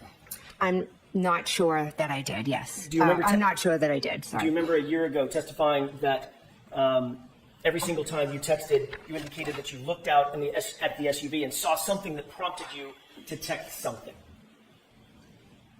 Am I aware that I said that? Correct. Could you testify to that? Could you show that to me, please? Sure. Thank you. May I, Your Honor? Yes. Take a look at the highlighted Sure. portion and just read that to yourself. Let me know when you're finished. Ms. McCabe, does that refresh your recollection about the issue we were just talking about? I see what's written down, yes. Okay. Did you testify in answer to the following question? And as a matter of fact, you looked every single time that you texted, you indicated that you looked out at the SUV and saw something that prompted you to text something, correct? Answer, correct. I answered correct to that, Okay. yes. So if you looked out, I'm sorry, if you texted 5 times, that's all I'm getting to, you went to the door about 5 times. I'm not sure. I remember definitely going twice. And again, if I misstated or I said I went 5 times, 4 times, I apologize. Well, do you think this testimony is in error? No, I don't. I'm thinking with my memory, it was 3 years ago, and I'm thinking that maybe I wasn't clear on that detail of how many times that I went to the door. What I can tell you I'm clear on is that I did go twice, and I saw it. I saw it straight ahead. I saw it at the flagpole, and a third time further up. I cannot say with certainty, with my memory today, that I was up at that door every single time. I'm sorry. And then, and by the way, when you testified, as you just saw, that was a year ago, correct? Yes. A year earlier and a year closer to the event, correct? Yes, it was. Your memory would have been a little bit fresher then than it is now, a year later. I don't think I can compare my memory then to now. You can't compare your memory? Do you think your memory gets better with time or fades a little with time?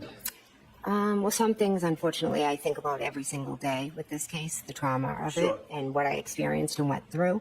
And there are some things that I am certain I will never forget. And I know for sure where the car was, and I know for sure I sent those 2 texts, but I apologize if I misstated. I went out more than I did. I'm I'm just trying to give you what I remember today. Let's talk about those texts and and you looking out the door. You did approach the door and you saw that the vehicle was there the initial time, correct? That's one. When I texted here, yes, And you texted here, exclamation point, question mark. Is that right? correct. And you indicated that when you first saw the vehicle, it was straight out ahead of you in front of the front door, and it was stationary. Is that right? Yes, Then you said you went back to the door and you saw that it had moved up, quote, a little bit. Isn't that right? yes. Toward the flagpole. Is that right? Was that the flagpole? Yes.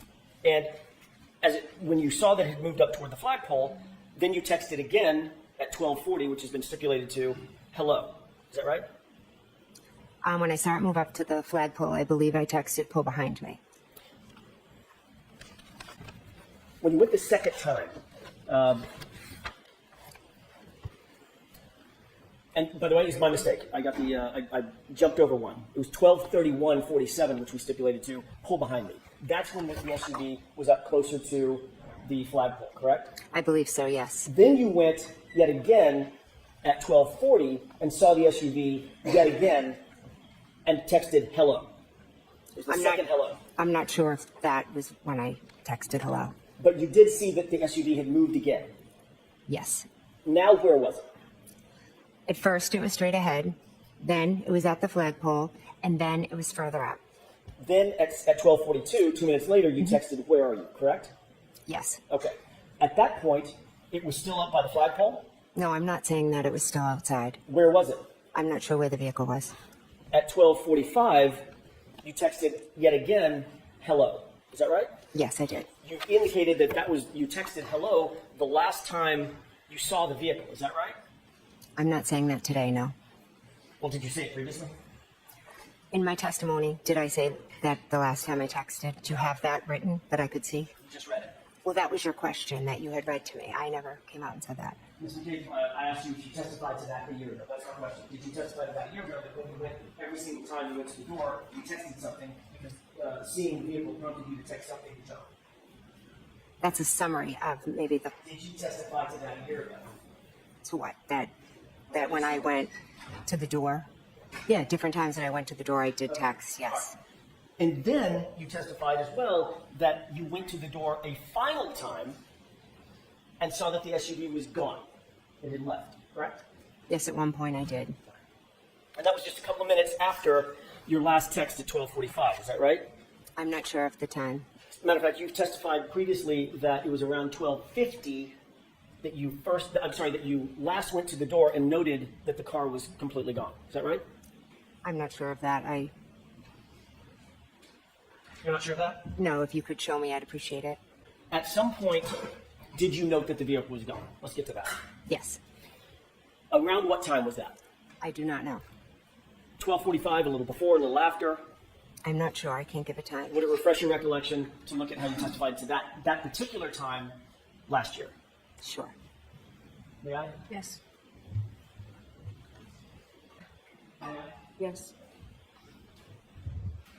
Mr. McCabe, does that refresh your recollection as to what time last year you indicated that you went to the door and saw that the SUV was gone? It says on the paper that I was asked if after 12:45 it was gone, and I answered correct. Okay. I never gave a time. All right. And that coincides with the last hello that you texted to John's phone, correct? Again, I don't have that paper in front of me. Is that the Well, time? that's the stipulation. That's what you don't need to worry about Okay. that. That's been stipulated to. Your last hello text was at 12:45. Okay. Okay? Yes. So that coincides, that testimony from last year coincides with your last text message saying hello. You noted that the SUV at that point had gone, had left, correct? Correct. So if I hear your testimony correctly, you saw the SUV in position 1. Yes. There was a text or something, or 2 maybe. Then you saw it in position 2. You went back to the door and noted that SUV had moved and it was now closer to the flagpole, correct? We've just asked 2 questions. It had moved closer to the flagpole. First question is, you said I saw it and I sent a text, or 2. I know I just said 1 here. Okay. Then you saw it a second time, Correct. and now it's closer to the flagpole. Yes, correct. And there's texting going on. I'm not getting down to the minute of the text, but there's texting going on. You're sending texts. I'm sending, yes. Okay. Then you went back to the door a third time and saw that it moved beyond the flagpole, correct? Correct. Then, according to your testimony last year, you went back to the door at least a fourth time to see that it was gone, correct? I believe so, yes. Okay, so at bare minimum, based on your testimony today, you were at the door, looking out the window at that portion of either the yard directly in front of you, and in front of the house, or toward the flagpole, or beyond the flagpole, 4 times, correct? From last year's testimony, but what I remember today No, with Ms. McCabe, that's not certainty my is question. twice. You need to let her answer the question. Answer your question, please. Go ahead. Okay. What I remember certainty is looking at it out front, at the flagpole, and beyond. I don't remember how many times I went up to the door. I was back and forth. Right. But according to you, you saw the car in 3 different positions, correct? Correct. So that's at least 3 times to the door, correct? Correct. And you saw the car gone, right? Correct. 3 plus 1 is 4, right? Correct. So now you're telling us that you went to the door a minimum of 4 times and moved across that yard at the SUV, correct? Correct. Okay. You had a clear view of that SUV as you looked out that storm door every time you went to the door, didn't you? It was dark and snowing, but I could see a vehicle out there, yes. As a matter of fact, you've indicated that it was a clear view. There was nothing obstructing your vision, correct? No, there was nothing but the weather conditions. And you indicated that, and by the way, the blizzard had basically just started. There was a dusting on the ground. It was snowing. It was accumulating. Right, but it was early. Early Correct. in the storm. Oh, yes, absolutely. Right. And when asked about whether or not you had a view, well, let me ask it a different way. In terms of your view of the SUV and the distance from the storm door to the SUV to that curb line, there was nothing obstructing your view. You had a clear view of that, a good view of the SUV, correct? When I looked out the window, I could see the SUV in front of me, yes. At no time during any of this interaction with the door, meaning going back and forth to the storm door, texting, looking outside, seeing the SUV in position 1, seeing the SUV in position 2, seeing the SUV in position 3, at no time did you hear any noise that was unusual, did you? No, I didn't. You didn't hear any screaming? No, You didn't hear any yelling? no, No loud voices? no, No foul language? no, You didn't hear a door slam? no, You didn't hear a verbal argument or a fight of any kind? no, You didn't hear a revving engine? no, You didn't hear the squealing of tires or the scraping of tires on the pavement? no, You didn't hear a collision take place? No. Or a crash? no, Or screams for help? no, Moaning, groaning, as if someone was in distress? no. As you looked at the SUV the first time, you've already indicated that you had a clear view straight out the door, right? It's right in front of the front door as a crow flies, right? It's not at an angle. Right there. Okay. You also previously indicated that you saw tire tracks in the roadway. Yes, In that very, very light dusting of snow, the accumulation that you talked about, you saw tire tracks of some sort. yes. So that's down on the ground, beyond the yard, somewhere in the roadway. In the street, correct. You had a good view of those tire tracks as well, correct? Yes. As a matter of fact, you were able to describe those as sort of almost a wave, I think you once said. Yeah, across the street. I could see it because of the street light that was across the street. Okay, and that presented at least enough illumination based on your view. You could see the tire tracks in the snow. Yes, over to the left, yes. And you've detailed not just the shape of those tire tracks as being sort of like a wave, but where those tire tracks were, correct? No, look at this, yeah. Where did you see them? I believe over to the left, if I'm looking out straight. Oh, sorry, straight. So if you're looking outside at the SUV, I'm just going to turn my back to the jurors for a second for perspective. If you're looking outside the door, when you say straight out, the SUV is straight outside, and you say to the left, you mean to the left of the SUV on the ground, that's where you saw the tire track. Yes. Like somebody might parallel park or something. Kind of a wave, yeah. I can't really explain what it was. I just saw it. You weren't paying special attention. You weren't looking for tire tracks, were you? No, when I glanced out, I saw it. You weren't looking for anything in the roadway at that point. You just glanced out. There was something in your peripheral vision, and you made note of it. Yes.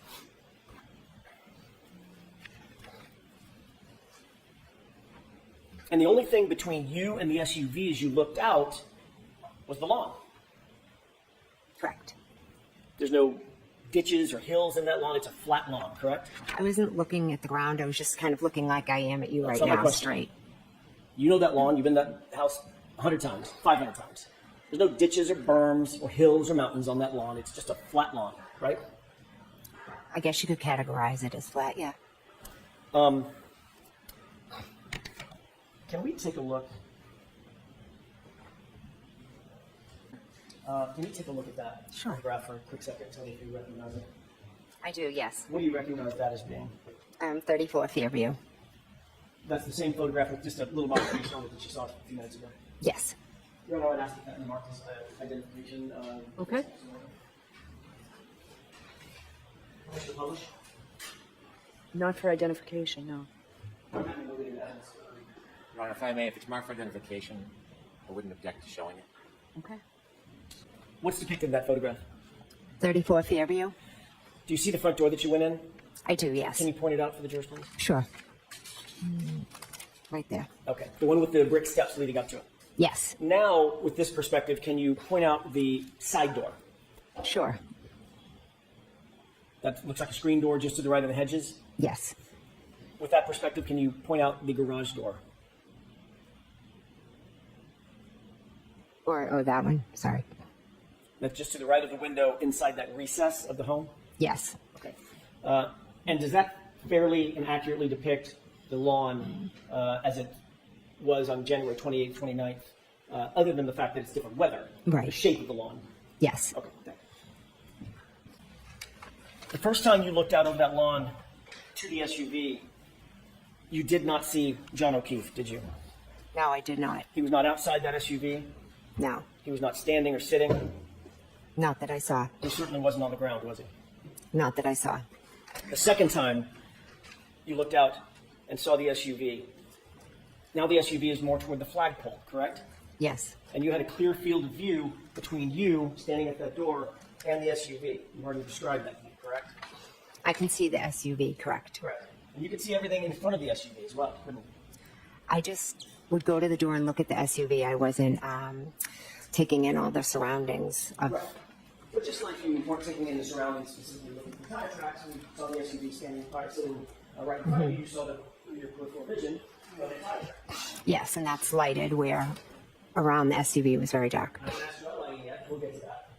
I'm sorry. Tire tracks, even though you weren't looking for tire tracks, right? Yes, I did. Something stood out to you in your peripheral vision. Look it out. There they are. Yes, absolutely. That second time, you looked directly at the SUV with no obstruction between you and the SUV. You did not see John O'Keefe standing outside the SUV. No, He wasn't sitting down. no, He wasn't lying down. no, You certainly did not see his body in the snow toward that flagpole. no. And you would have been looking directly toward that flagpole, correct? I was look- Directly. I was looking at the vehicle. Directly toward the flagpole, Miss McCabe. I was looking in the direction of the flagpole Right. at the vehicle. Yes. Right. And you saw no body in the snow, did you? I didn't look for a body in the snow. I didn't ask you if you looked for one. You weren't looking for tire tracks either, were you? But you saw those. I did see those, yes. And you did not see a body in the snow. No, I did not. John O'Keefe, 6'2", 216 pounds, brawny guy, big boy, right? I don't think I'd refer to him as a big boy, but he was tall, yes. All right. You certainly didn't see him prostrate in the snow the way you found him the next morning, correct? Later that morning, I didn't see anything on the ground, no. correct.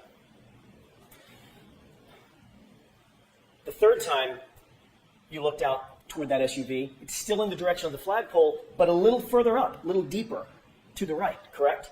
Yes. Again, looking directly in the direction, at least, of the flagpole and that area of the yard, you were looking beyond that to the SUV, correct? Yes. You did not see John O'Keefe standing outside the vehicle? I did not, no. He was not sitting outside the vehicle, No. and he certainly wasn't lying on the ground, was he? I didn't see him. And the last time you looked out, Miss McCabe, this is now 12:45 or so, the last time you looked out, the SUV was gone. Is that right? Yes. But you were still looking in that direction because that's the last place you saw the SUV. Is that right? I looked out the window like this. I wasn't searching anywhere, but just glanced out the window, and I didn't see it. I'm just asking you direction. Not whether or not you were searching. I know you didn't see that search card. That's not my question. My question is, were you looking toward the area where you last saw the SUV, around 12:45 a.m. Yes. That would be directly across the lawn, directly past the flagpole, and directly into the street where you last saw the SUV, correct? I glanced out. Yes, correct. And the same way you glanced out at the SUV, to use your words, glanced out and saw the tire tracks, right? Correct. Yes. But you did not see John O'Keefe standing on the lawn. No. You did not see him sitting on the lawn. No. And you certainly did not see his body lying on the lawn, did you? No. No, I did not.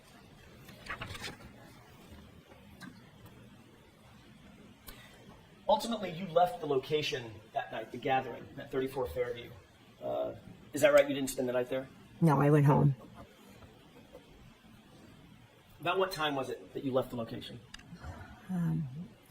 Approximately, it was after 1:30. Approximately 1:30, 1:45. So this is maybe an hour later, later than what we've just been discussing. Yes. Who did you leave with? I left with my husband, Matt, and Julie Nagel and Sarah Levinson. Who was driving? Sorry, my husband, Matt, was driving. And where was Sarah Levinson and Julie Nagel sitting in that SUV? They were in the back seat. By the way, what kind of SUV were you in that night? A Yukon. Four-door, yeah, extended big- seating? Yes. When the SUV pulled out of the driveway, it was in the driveway? Yes. When the SUV backed out of the driveway, doing a three-point turn, backed out of the driveway, did it go toward Chapman or did it go toward Cedar Crest? It went towards Chapman. So as you backed out of the driveway, you would have been heading toward the flagpole side of the property rather than back toward the driveway side of the property, correct? Correct. You would have driven directly adjacent to the area where John O'Keefe's body was later discovered at 6:04, 6:03 a.m., correct? Yes, correct. You were seated in the passenger seat of the vehicle, not the driver's seat. Correct. You were seated in the front of the vehicle, not the back seat. Correct. You would have been closest to the yard as y'all drove past, correct? Correct. That's a newer model Yukon. I'm assuming that the headlights automatically turn on at night. Yes. So the headlights were illuminated. Yes. Did your husband Matt? Did he turn on the brights, or did he leave the beams on low? Or do you know? I don't know. But certainly the area in front of that SUV, that Yukon, was well lit. The lights were on, yes. You did not see anything out of the ordinary as you drove right by that location, did you? I was looking in the back seat when we were driving. Did you see anything out of the ordinary on that lawn as you drove by in that SUV? No, because I wasn't looking at the lawn. You certainly did not see John O'Keefe dressed in dark clothing laying prostrate in the lawn. No, I did not. You said that you were turned around talking to the other young ladies in the SUV, Julie Nagel and Sarah Levinson. Is that right? Yes. You indicated that you were engaged with them about a conversation having to do with bread and maybe peanut butter or something. Yes. You didn't, as you passed by that location adjacent to where John's body was later discovered, you didn't hear Julie Nagel say anything out of the ordinary about having seen something. No. You didn't hear Sarah Levinson say anything out of the ordinary about having seen something. No. And according to you, you were turned around, directly engaged with both of these young ladies as you passed by that area where John's body was later discovered. Is that right? When we pulled out, I turned around and I was talking to them about the bread and the peanut butter. I'm not sure exactly where we were driving, but it was when we pulled out, yes. You certainly never heard anybody say anything like, what was that, or anything close to that. No, I didn't.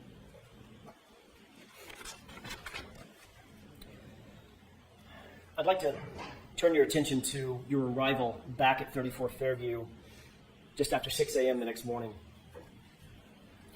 You indicate that the visibility was relatively poor and that you could not see John O'Keefe on that lawn from your perspective, correct? The visibility was extremely poor, and no, I could not see him. You were in the front seat, passenger side. Yes, I was. It was Karen Reed who actually saw Mr. O'Keefe and jumped out of the car and began attending to him immediately, correct? Karen got out of the car and ran to John O'Keefe. And you stayed by the car, and Miss Roberts ran over to assist Miss Reed in giving first aid to, at least initially, to Mr. O'Keefe. Is that right? No, that is not. Carrie got out and walked over, and then I got out and walked over. Yesterday, you testified in pretty significant detail that when you got out of the car, you could not see anything even close to the flagpole, correct? Visibility was very bad, yes. Matter of fact, you used the word whiteout conditions. Is that right? Yes, I did. Whiteout conditions, you basically can't see your hand in front of your face. I wouldn't say that extreme, but I used whiteout as there's just snow coming at you. You were specifically asked by Mr. Brennan, how close did you have to get before you could actually see anything of note where Miss Reed had gone? Is that right? Yes. You testified yesterday that you could see just merely shadowy figures of Miss Reed and Carrie Roberts, and it wasn't until you got very close over to them that you could see John, in your words. Correct. As a matter of fact, you followed that up by saying that that was the first moment, once you got basically on top of them, that was the first moment that you realized that it was John, that there was a body on the ground, correct? I said as I got close to them, I don't think on top of them. Fair enough. It's my words, not yours. You did say, quote, very close to them, correct? I'd have to see it, but Well, you just it was- testified to it yesterday. You remember saying, I did get very close to them. I know I said I had got very close to them or close to them, something like that, yes. I don't have a transcript of yesterday's testimony, I'm sorry. Last year, you testified to something very different than that, though, didn't you? No. Isn't it true that last year you testified that you got out on the passenger side of the vehicle, which is, we'll agree, the furthest side from the lawn, as Ms. Roberts was driving from Chapman toward Crestview, Cedar Crest, correct? Yes. You testified that you were on the passenger side, and as you got out of the vehicle, you noted that Karen Reed was already at John. Is that right? As I got out and walked around the back of the vehicle, the shadowy figure of Karen had already gotten onto something. You further testified that as you got out of the vehicle, you noted that she straddled John, lifted up her shirt, and went to lay on him. And Miss Roberts went over and said she was started removing snow from John's face. Correct? I have the page and line number. Where are Sure. you, Mrs. Jackson? May 17, 2024, RT 114, lines 14 to bottom, onto 115, line 4. Is that how you testified last year? I'm sorry, would you mind just repeating it? Sure. Thank you. You testified in substance that you were on the passenger side of the vehicle, and as you got out, quote, as I got out, end quote, she, Miss Reed, was already at John. You indicated that you saw her straddle him, lift up his shirt, lift up her shirt, and lay on top of him while Miss Roberts went over and removed snow from his face. That's how you testified last year, correct? Yeah. Is that how you testified last year? I'm not sure. I know Next question. Would it refresh your recollection if you look at a copy of your testimony from last year? I don't think looking at it would refresh my memory. I know I might have used different words, but the bottom line is I got out of the car, went behind the car, went over, and Karen had done that. Mr. McCabe, I'm asking if you think it would refresh your, there's no good recollection of how you testified last year on your own. Sitting on that witness stand. I'm asking you if you think it would refresh your recollection to see the transcript from last year. I don't need to see my transcript. I know what I know and I know what I remember. So That's not my question. I'm not asking you what you remember now. I'm asking how you testified a year ago now. whether I said it was as we're fighting over silly words, whether I said it as I got out of the car, we were there. Words matter. They matter a lot. Okay, so remember, Mr. Jackson, no comments. Ms. Okay, Ryan answers questions. Okay. Do you remember exactly how it is that you testified last year? I do not know.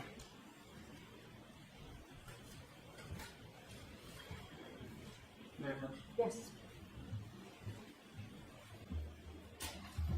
Mayor, Your Honor. Yes. Thank you.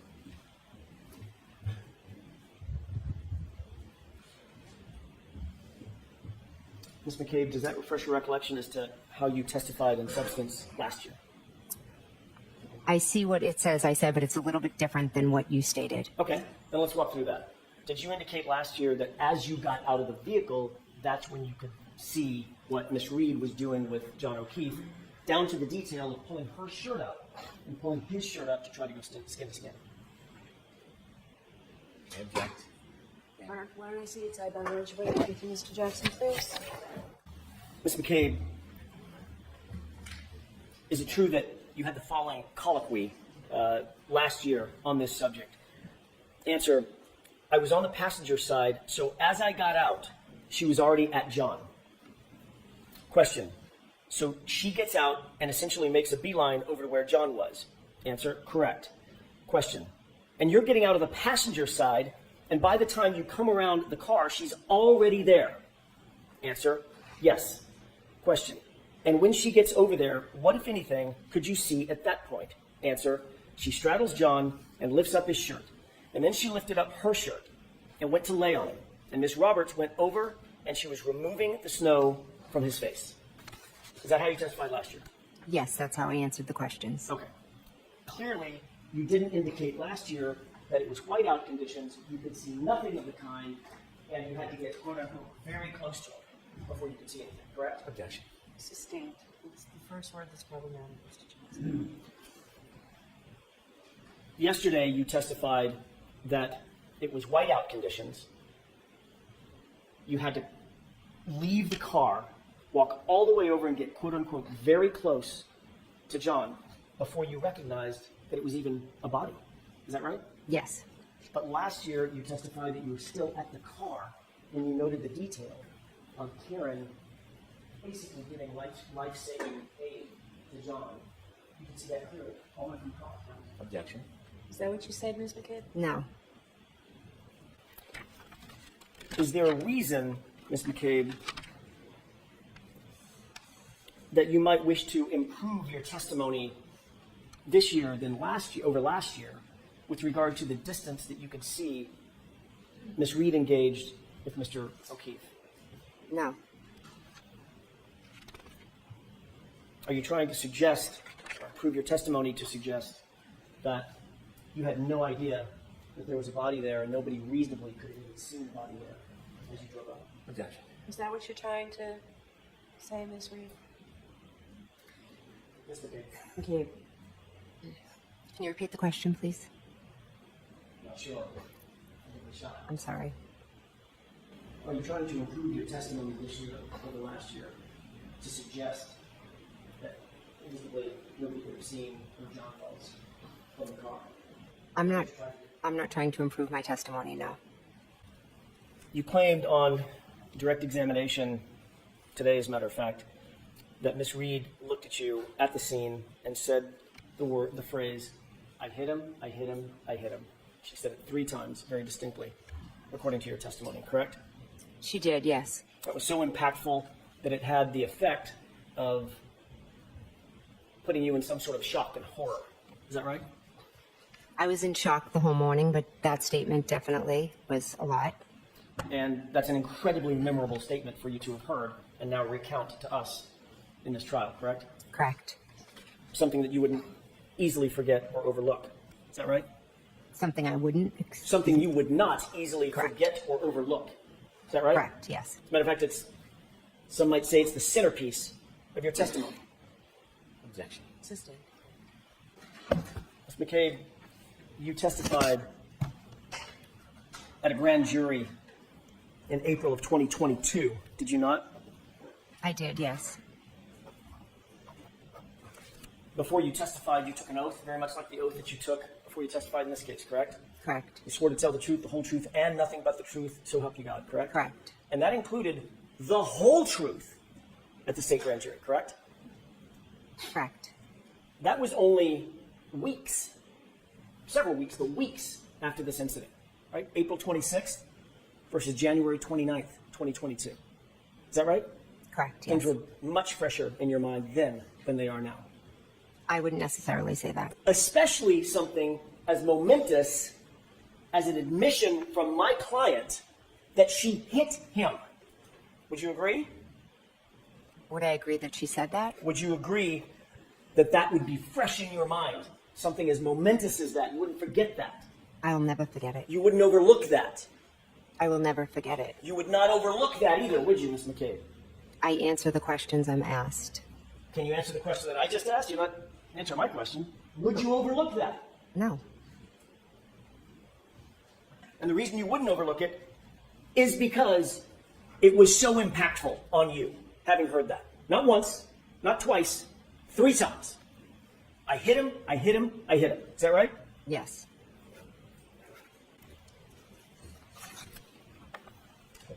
May I approach? Yes.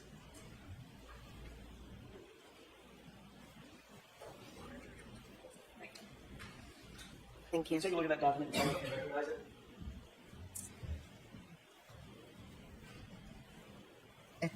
Yes, I see it.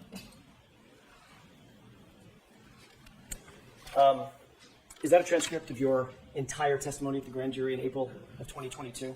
I believe so, yes. You've reviewed it in the past? I have read it about a year ago, yes. You read it in anticipation of your testimony a year ago, correct? Yes, I reviewed it. Have you reviewed it in preparation for your testimony today? No, I haven't. Yesterday. Ms. McCabe, turn to the page or pages in that transcript where you recount to the grand jurors, my client said, I hit him, I hit him, I hit him. This is over 227 pages. How long did you say it was, Ms. McCabe? 227? I'm not going to let her read 227 pages. You reviewed it before, haven't you? I reviewed it a year ago, yes. You read the whole thing cover to cover. I skimmed through it. One of the most important points in your testimony yesterday and today is recounting these jurors the phrase, I hit him, I hit him, I hit him. Is that right? Objection. To the form without sustaining it. Was it important to you to tell these jurors that you heard my client say, I hit him 3 times? I answered the questions, and I'm telling the jurors what I know. Was it important to you before testifying today that you recount to these jurors the phrase, I hit him, coming out of my client's mouth? Your client said she hit him, yes. That's not my question. This was my question, Mr. McCabe. I'm sorry. Was it important to you before you testified to tell these jurors under oath that my client said, I hit him 3 times? As a juror, as a witness, it's important to tell the truth and to answer the question you were asked. And in point of fact, in your entire grand jury testimony, you never said, my client said the words, I hit him. Did you? Again, it's 227 pages. Ms. McCabe, you were there. They're your words. I'm not asking you to rehearse something. You were there. Did you tell the grand jurors that my client said I hit him? I have testified a number of times, but I was there the morning of January 29th when your client said, I hit him, I hit him, I hit him. Did you tell that to the grand jurors? I'm not sure. It's because you didn't, did you? Again, I'm not sure. Ms. McCabe, you were asked in your grand jury testimony no fewer than 12 times, 12 separate times, you were asked to repeat words that my client said both before, going to, and at the scene at 34:30 that morning. Correct? Objection. Do you know the answer to that? No. You were asked multiple times what my client's words were, which you heard her say, go to and at the scene. Correct? I was correct. And you recounted those words truthfully and honestly at that time, correct? Correct. Because you were under the same oath that you're under today. Correct. And things were much fresher in your mind then than they are now 3.5 years later. Would you agree with that? I hit him, I hit him, I hit him is just as fresh today as it was 3 years ago. Turn to page 190, if you wouldn't mind. You recounted what Miss Reed said to you over the phone to the grand jurors, correct? Correct. And what she said at 4:53 a.m. was, did I hit him? Could I have hit him? She didn't say it. She asked it, correct? She didn't say that at 4:53. Did you testify that what Miss Reed said to you that morning over the phone was, could I have hit him? Did I hit him? Yes, I did. Yes. If you turn to page 192. What did you tell the grand jurors my client said in that answer? Foundation. What are we talking about? I'll ask it a different way. Did you answer a question on page 192, line 4, concerning my client's statement? Did I answer a question? You were answering a question, correct? Oh, yes. I'm sorry. And the answer that you gave to the grand jurors was, she said, could I have hit him? Correct? Yes, that's part of the answer I gave. Turn to page 193. I'd object. So I don't want to have to see it, Sargon. We need context in order for this to be admissible, Mr. Jackson. I have no idea what that said. Your Honor, everyone, I can make an offer of proof at sidebar, if you wish. why don't you come to Sure. And bring that. On page 192, line 4, for context, were you talking about a statement that was made in Karen's car on that morning before you got to the scene? 192. 192, line 4. Yes, that was a comment she made in the car. And she said the phrase, you recounted that she said the phrase, could I have hit him? Correct? Yes, that was part of my answer. Take a look at page 193, line 1 through 2. This was also in the context of a conversation that was in Karen's car, correct?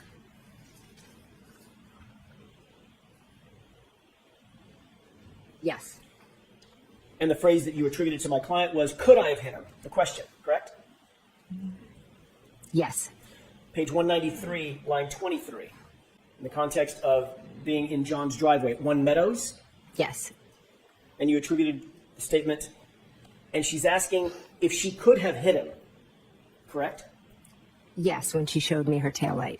Page 201, lines 23 and 24.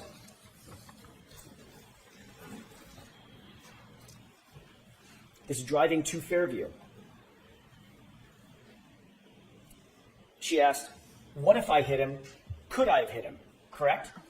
Can you tell me the lines? I'm sorry, lines 23 and 24. Page 201. Okay, sorry. Okay, I've read it. She stated, according to you, what if I hit him? Could I have hit him? Correct? Yes, she did. Page 202, top of the page, line 1 and 2. Again, in context, this is driving to Fairview, before you arrived at Fairview. And she again asked, quote, according to you and your testimony in front of the grand jury, could I have hit him?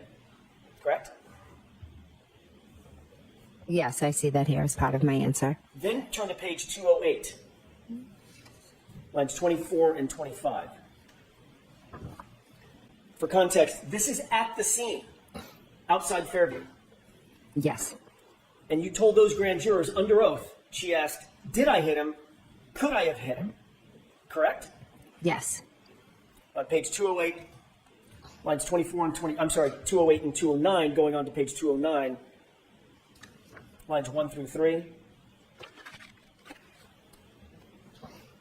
You actually recounted to the grand jurors a conversation that you said my client had with a female EMT standing right there, exactly as you testified to today. Female EMT. You see that? I do, yes. And what did you say my client's statements were in front of that female EMT? In this, I say that she said, could I have hit him? Is he dead? It's actually, did I hit him? Oh, sorry, I missed that part. I apologize. Did I hit him? Could I have hit him? Is he dead? Is he dead? Is he dead? And that was at the scene, in front of the female EMT, exactly the scene that you're describing. You attributed the 3 statements to my client to death. Correct? There was many different times when we were talking to different EMTs, the female EMT, the men, the police officers. May I approach? Yes.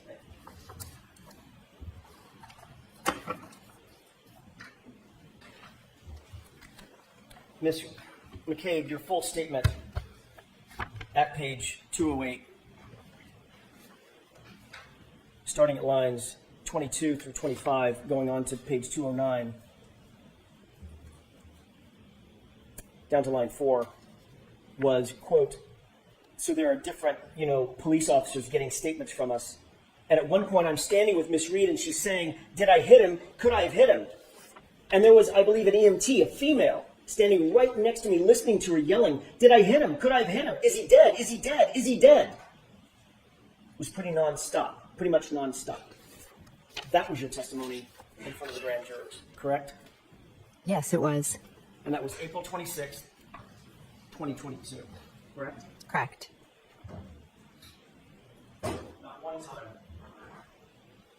Not one time, Ms. McCabe, did you utter the phrase, "I hit him," as it relates to my client in front of that grand jury on April 26th, 2022. Did you? Not once. I'd have to read through the 227 pages to see. As you sit here today, do you remember ever saying to those grand jurors, she said, "I hit him, I hit him, I hit him," in front of a female EMT? I've spoken to in a few grand juries. What I said specifically at different ones, I don't recall at this moment, but I do know that morning your client said, "I hit him, I hit him, I hit him," 3 times, and there was a female EMT there. You spoke with Trooper Proctor just the same day, right? January 29th. Yes. Trooper Proctor was taking notes Yes. about your conversation?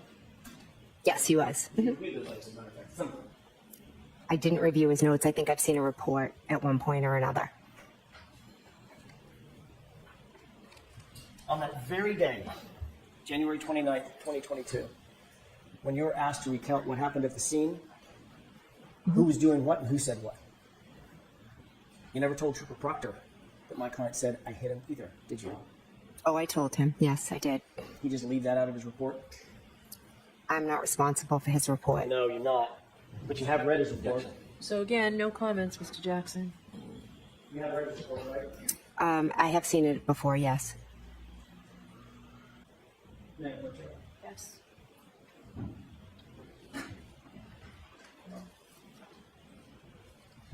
Thank you. You looked at that report for another particular form. Do you still recognize it? Yes, I do.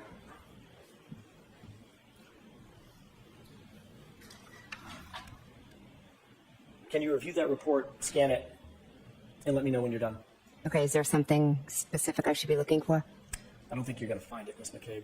All I hit him. right, so again, jurors disregard the comments.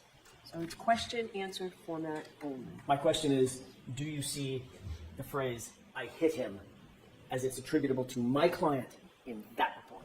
Objection. Assistant.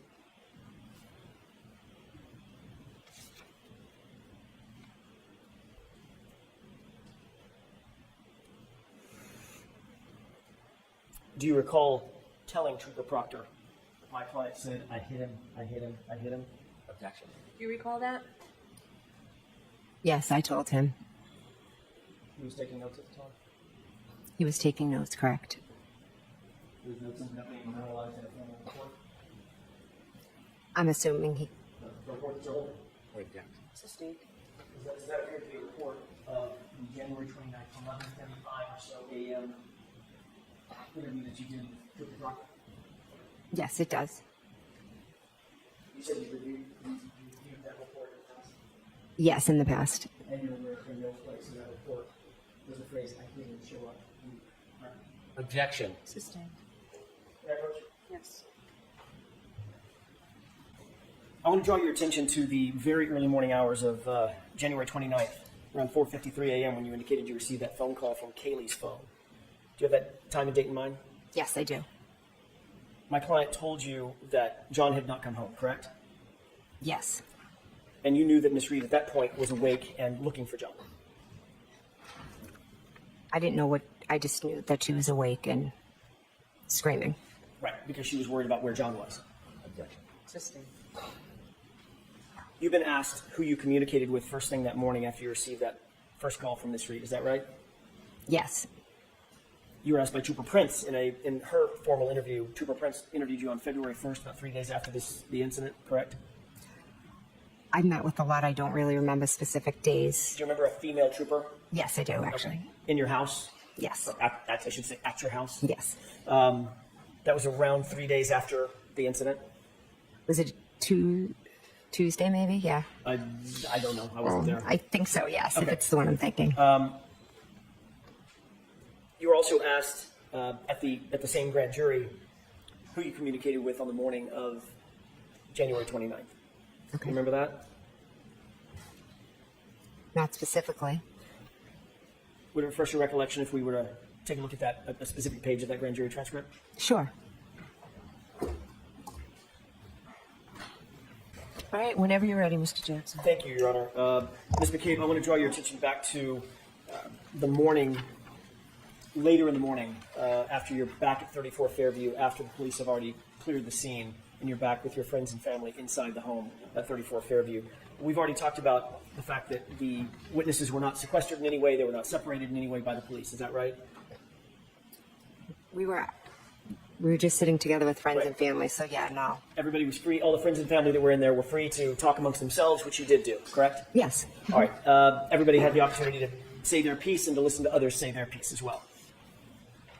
We had conversations. It was really nothing more than that. At some point, you did, I think you mentioned this on direct examination, you did reach out to Mike Lank. Is that right? Yes. Remind us who Mike Lank is in your world, in addition to being a Canton police officer, police sergeant, I think he was at the time. Who is he in your world? He was just a local guy that I, knew, was friendly with. And go to high school with? No. Was he ahead of you in high school? We weren't in high school at the same time. Got it. He was about 5 years ahead of you, is that right? Yes. Okay. But you had known him or known of him from basically childhood or young adulthood. Yeah, just knew him from around town. At some point, you decided that you were going to call Sergeant Lank back to the scene because there was a piece of information that you wanted to provide him again. Sorry, provide him so he needed to come back again. Yes. Ultimately, you called him on his cell phone, right? I did, yes. So you were close enough that you had his cell phone number, he had your cell phone number. No, I didn't have his cell phone number. Where'd you get that number? I asked Julie Albert for that number. So Julie had his cell phone number. Yes, she did. And Julie is Chris's wife? Yes. She was at the location? Yes. When I say the location, 34 Fairview that morning? Yes. As was Chris. He came at some point. I don't know if he was there when I called Officer Lank or not. As was Brian Higgins, correct? Yes, he was. He came back over to the location as well. Yes, he did. As a matter of fact, it was Brian Higgins who suggested that you reach out to Officer Lank. I'm not sure if it was him who suggested it. Someone suggested to you that you reach out to Officer Lank, is that right? As I was sitting there remembering things, I believe, I can't say who did or didn't. So as you were sitting there remembering things, you weren't just remembering things, you were remembering things and then telling others things that you remembered. Oh, absolutely. So yes. others were absorbing whatever information you were providing to them and vice versa. No one was really providing me any information because they didn't know what happened. So you were, sorry, go ahead. Okay, I'm sorry. I was just sitting there trying to recount what had transpired since I got that 4:53 phone call. And one of the things that you decided you wanted to tell Sergeant Lank was a statement by my client. Yes. So you call Sergeant Lank on his cell phone, and you're able to get a hold of him, correct? Yes. Whatever he's doing, I'm guessing he was busy at the time. I don't know what he was doing. He was the first responder on a death of a police officer case who was powerful. So he had to be busy. I would assume. I, again, don't know what he was doing. But in fact, after you got your phone call, you dropped everything and headed back to 34 Fairview, right? Yes. Did you come back to 34 Fairview? He was there fairly quickly, yes, I would say. At your request. Yes, I called him and asked him to come back. Because you told him that you had information that was important enough and he needed to get over there so you could tell him in person what this new information was. I called him and told him that I was remembering things and asked if he could come back. And he didn't just say, yeah, just tell him what it is over the phone. He literally said, okay, I'm going to get in my car, drive in a blizzard. It was still a blizzard, right? Yes, it was. I'm going to get all my gear on, drive in a blizzard back over to 34 Fairview, get out of my cruiser, come into the house, and get ready for this new information that you're going to give me. Correct? He did not say all that, no. No, that's what he did.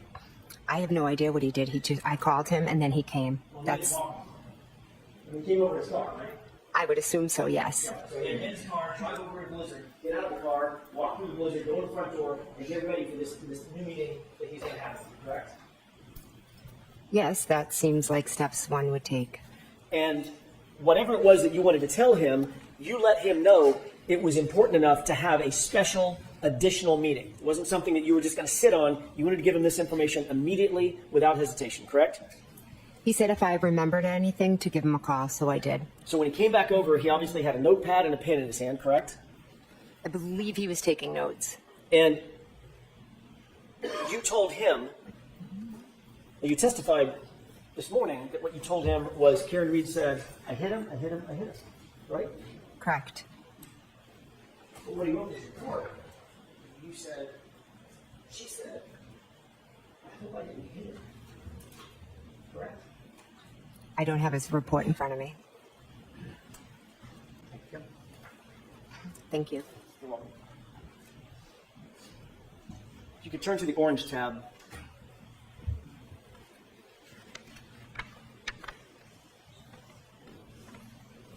Do you see that? I do, yes. Okay, and you've had a chance to read it? Just the highlighted Okay. part. May I approach? Yes.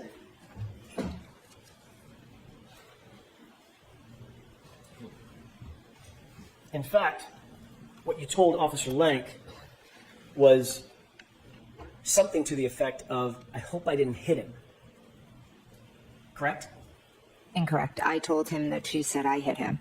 He wrote in his report, that you just read, something to the effect of, I hope I didn't hit him. Sustained. Is this another example of an officer getting a report wrong? Objection. Is that report right? Your Honor. Sustained. Move on, Mr. Jackson.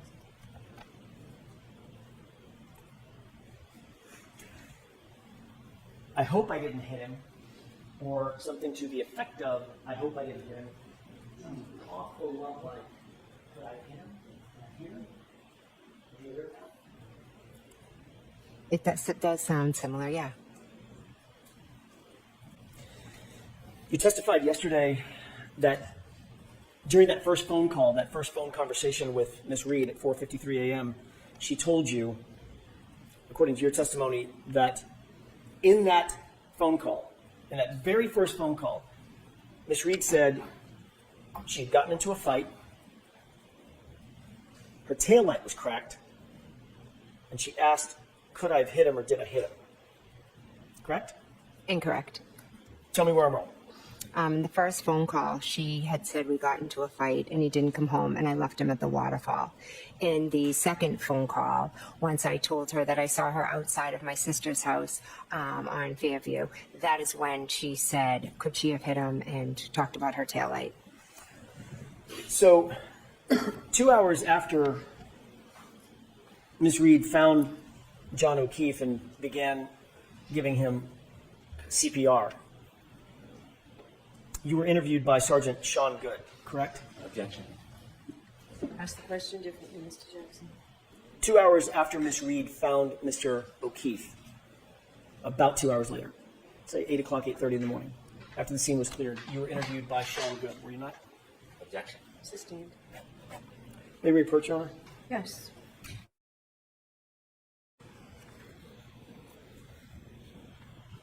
While you were at the scene,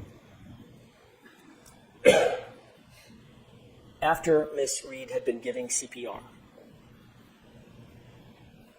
Sean Good interviewed you, correct? I don't remember a formal interview with Sean Good. Do you remember talking to him? When he arrived at the scene, I do remember briefly talking to him after all three of us gave John CPR. And he asked you certain questions about what you'd seen, what you'd heard, what had happened, correct? I have to tell you that I remember seeing him there and I remember talking to him, but I do not remember specifics of any conversation or any questions that he asked me. Do you remember him do you remember him asking you about any initial calls you had and you telling him about that 4:53 call and the early morning calls thereafter? The initial calls before you met up with Ms. Reed? I don't recall. Did you tell Sergeant Good, by the way, he was a sergeant at the time. Sean Good was a sergeant, not an officer. I'm not sure. Okay. By the way, you knew Sergeant Good, did you not? I didn't know him. I knew of him, like I knew his name, but that was it. How'd you know of him before that day? Because his sister is a year or two younger than me, and I knew she had a brother that was younger, that was a Canton cop, just flew the town, but I didn't know him. Okay, friendly but not friends. I wouldn't even say I was friendly with him. Okay.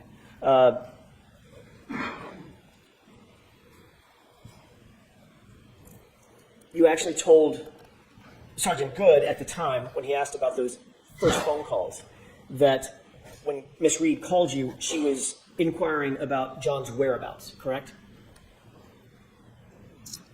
Again, I don't recall my conversations with Sean Good. You certainly never mentioned to Sergeant Good the incessant screaming and hysteria that you've described here in court. Objection. Did you ever mention anything about an argument or a fight to Sean Good? Objection. Sustained, Mr. Jackson. She said she didn't remember. Next question. I have to go through the series of machinations. I don't know what she remembers and doesn't remember. Next question, Mr. Jackson. Did you mention anything about a cracked taillight to Sergeant Good? Objection. Sustained. Do you have no memory at all about what you talked to Sergeant Good about? There were many officers there, Right. and like I said, I know I talked to Sergeant Good, but I do not remember the specifics of my conversation during that chaotic scene. Okay. I'm Well, sorry. Let me ask a different question. There were many officers there, and many officers were asking you questions, correct? Correct. Did you ask, did you tell any officer while at the scene that during those first few phone calls, first couple of phone calls with Miss Reed, that there was incessant screaming and hysteria?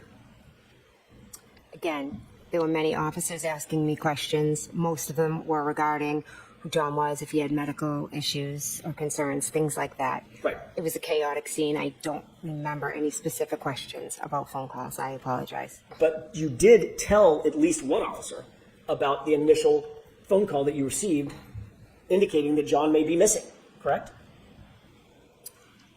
I possibly said I got a phone call and that's why I'm here. We all came out to look for him. I apologize for not remembering specifics. Did you tell any officer at the scene anything about an argument or fighting that Miss Reed said occurred on that first couple of phone calls? Again, the conversations were very brief and they were with a lot of different officers. There wasn't yes or no? in-depth conversations. Yes or no? Let her answer the question. Do you recall, that is a yes or no question, do you recall telling any officer about a conversation in the initial couple of phone calls that you had with Miss Reed about fighting or being in an argument? Do you recall that? I cannot answer yes or no.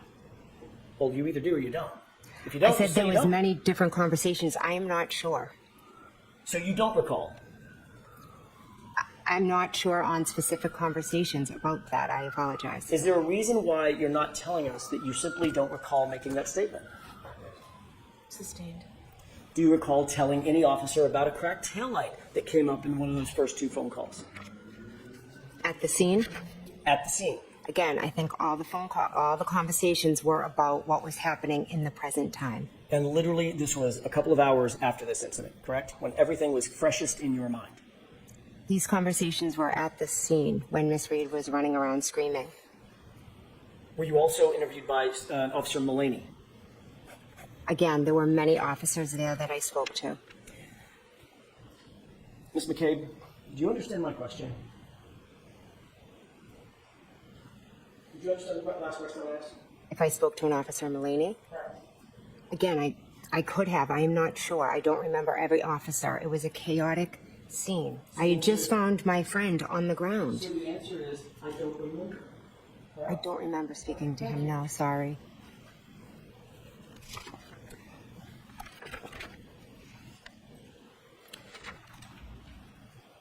Later that morning, you did have a conversation with Officer Lank that you actually do remember, correct? Yes, correct. What you told Officer Lank, or Sergeant Lank, was that you received a phone call from Kaylee's phone and that Karen Reed was distraught because John never came home, correct? I told him she was, I don't remember the exact words, but I told him something like she was hysterical and screaming and said John never came home. You never mentioned that she said anything about a fight during that initial phone call, correct? Again, I'm not sure what exactly was said during that initial phone call. You never mentioned that she said something about a cracked taillight in that initial phone call, or those two phone calls, correct? Are these phone calls with who? Who are these phone calls? Who am I speaking to The at this initial point? phone calls that you had with Miss Reed. Yes. You never mentioned to Officer Lank, or Sergeant Lank, that Miss Reed mentioned anything about a fight or an argument, correct? I don't remember. You never mentioned anything about Miss Reed saying anything about a cracked taillight in one of those two initial phone calls, correct? Again, I don't remember all the things that I told Officer Lank. And you certainly never mentioned that Miss Reed said anything about could I have hit him in either of those initial phone calls, correct? Again, I don't remember my specific conversation with Officer Lank. So you don't remember the conversation that you had with Officer Lank when it was the clear light of day. You had a chance to take a beat and a breath, catch your breath, because it's now 11:30, 11 o'clock in the morning. You don't remember anything about that conversation. But according to your testimony, you remember in detail what my client said, waking you out of a dead sleep. Correct? So I didn't speak to him at 11:30. It was earlier in the morning when he came back to Fairview. Let's call it 9 o'clock. Whatever. Okay. Right? Whatever. It wasn't the same chaos as my client screaming into the phone that John Knight came home, waking you out of a dead sleep, correct? Correct. But when you recounted that conversation or those conversations to Sergeant Lank, you didn't say a thing about Miss Reed saying that there had been an argument, did you? I'm saying I don't remember the specifics of my conversation with Officer Lank. I'm also saying that I was woken up out of a dead sleep. Karen showed up at my house screaming. I went out to help her look for John. And then we found one of my closest friends on the front lawn. And she was saying crazy things and acting crazy and Ms. McCabe, acting that's not my erratic. question. And so every Ms. McCabe, police that is officer not that my I question. spoke to, Let her finish. every police officer that I spoke to, I tried to answer their questions the best I could. It took me hours and in some cases days to remember all the things that Miss Reed had said. My mind, I was in a state of shock. But the minute I remembered, she said, I hit him, I hit him, I hit him. I called Officer Lank. And your memory's getting better. Correct? There are certain things I will never forget, Mr. Jackson. Including the fact that you never, ever said, she said the words I hear to a grand jury when you were asked about it 3 months after this. Right? She said, I hit him, I hit him, I hit him. You never told that to the grand jury, did you? I don't remember specifically that every grand jury and everything I said, but I can tell you with 100% accuracy, she screamed, I hit him, I hit him, I hit him. You never said that to the grand jury. I don't recall if I You did. wanted to get the truth, correct? The truth is, she said, I hit him, I hit him, I hit him. You were asked that specific question at the grand jury. What did she say at the scene in front of the female EMT? And you know what your answer was? You do, because you just read it. I wasn't asked what she was said What at the was scene. answer to that question? I'm objecting. The objection sustained. Ask one more clear question, Mr. Jackson. What was the answer you gave in answer to the question about what was said by Miss Reed to the EMT, the female EMT at the scene? What did you say she said? I don't know if I was asked specifically what she said to a female EMT. All right, we're going to end this now. Your Honor, may I have one more question? Go ahead. I can't end it like this. You said Okay, she jurors, said- ignore the comments of counsel. Ask one question, Mr. Jackson. You said that she said, could I have hit him? Did I hit him in the presence of the female EMT? That's what you testified to under oath at the grand jury, isn't it? Yes, because she also said that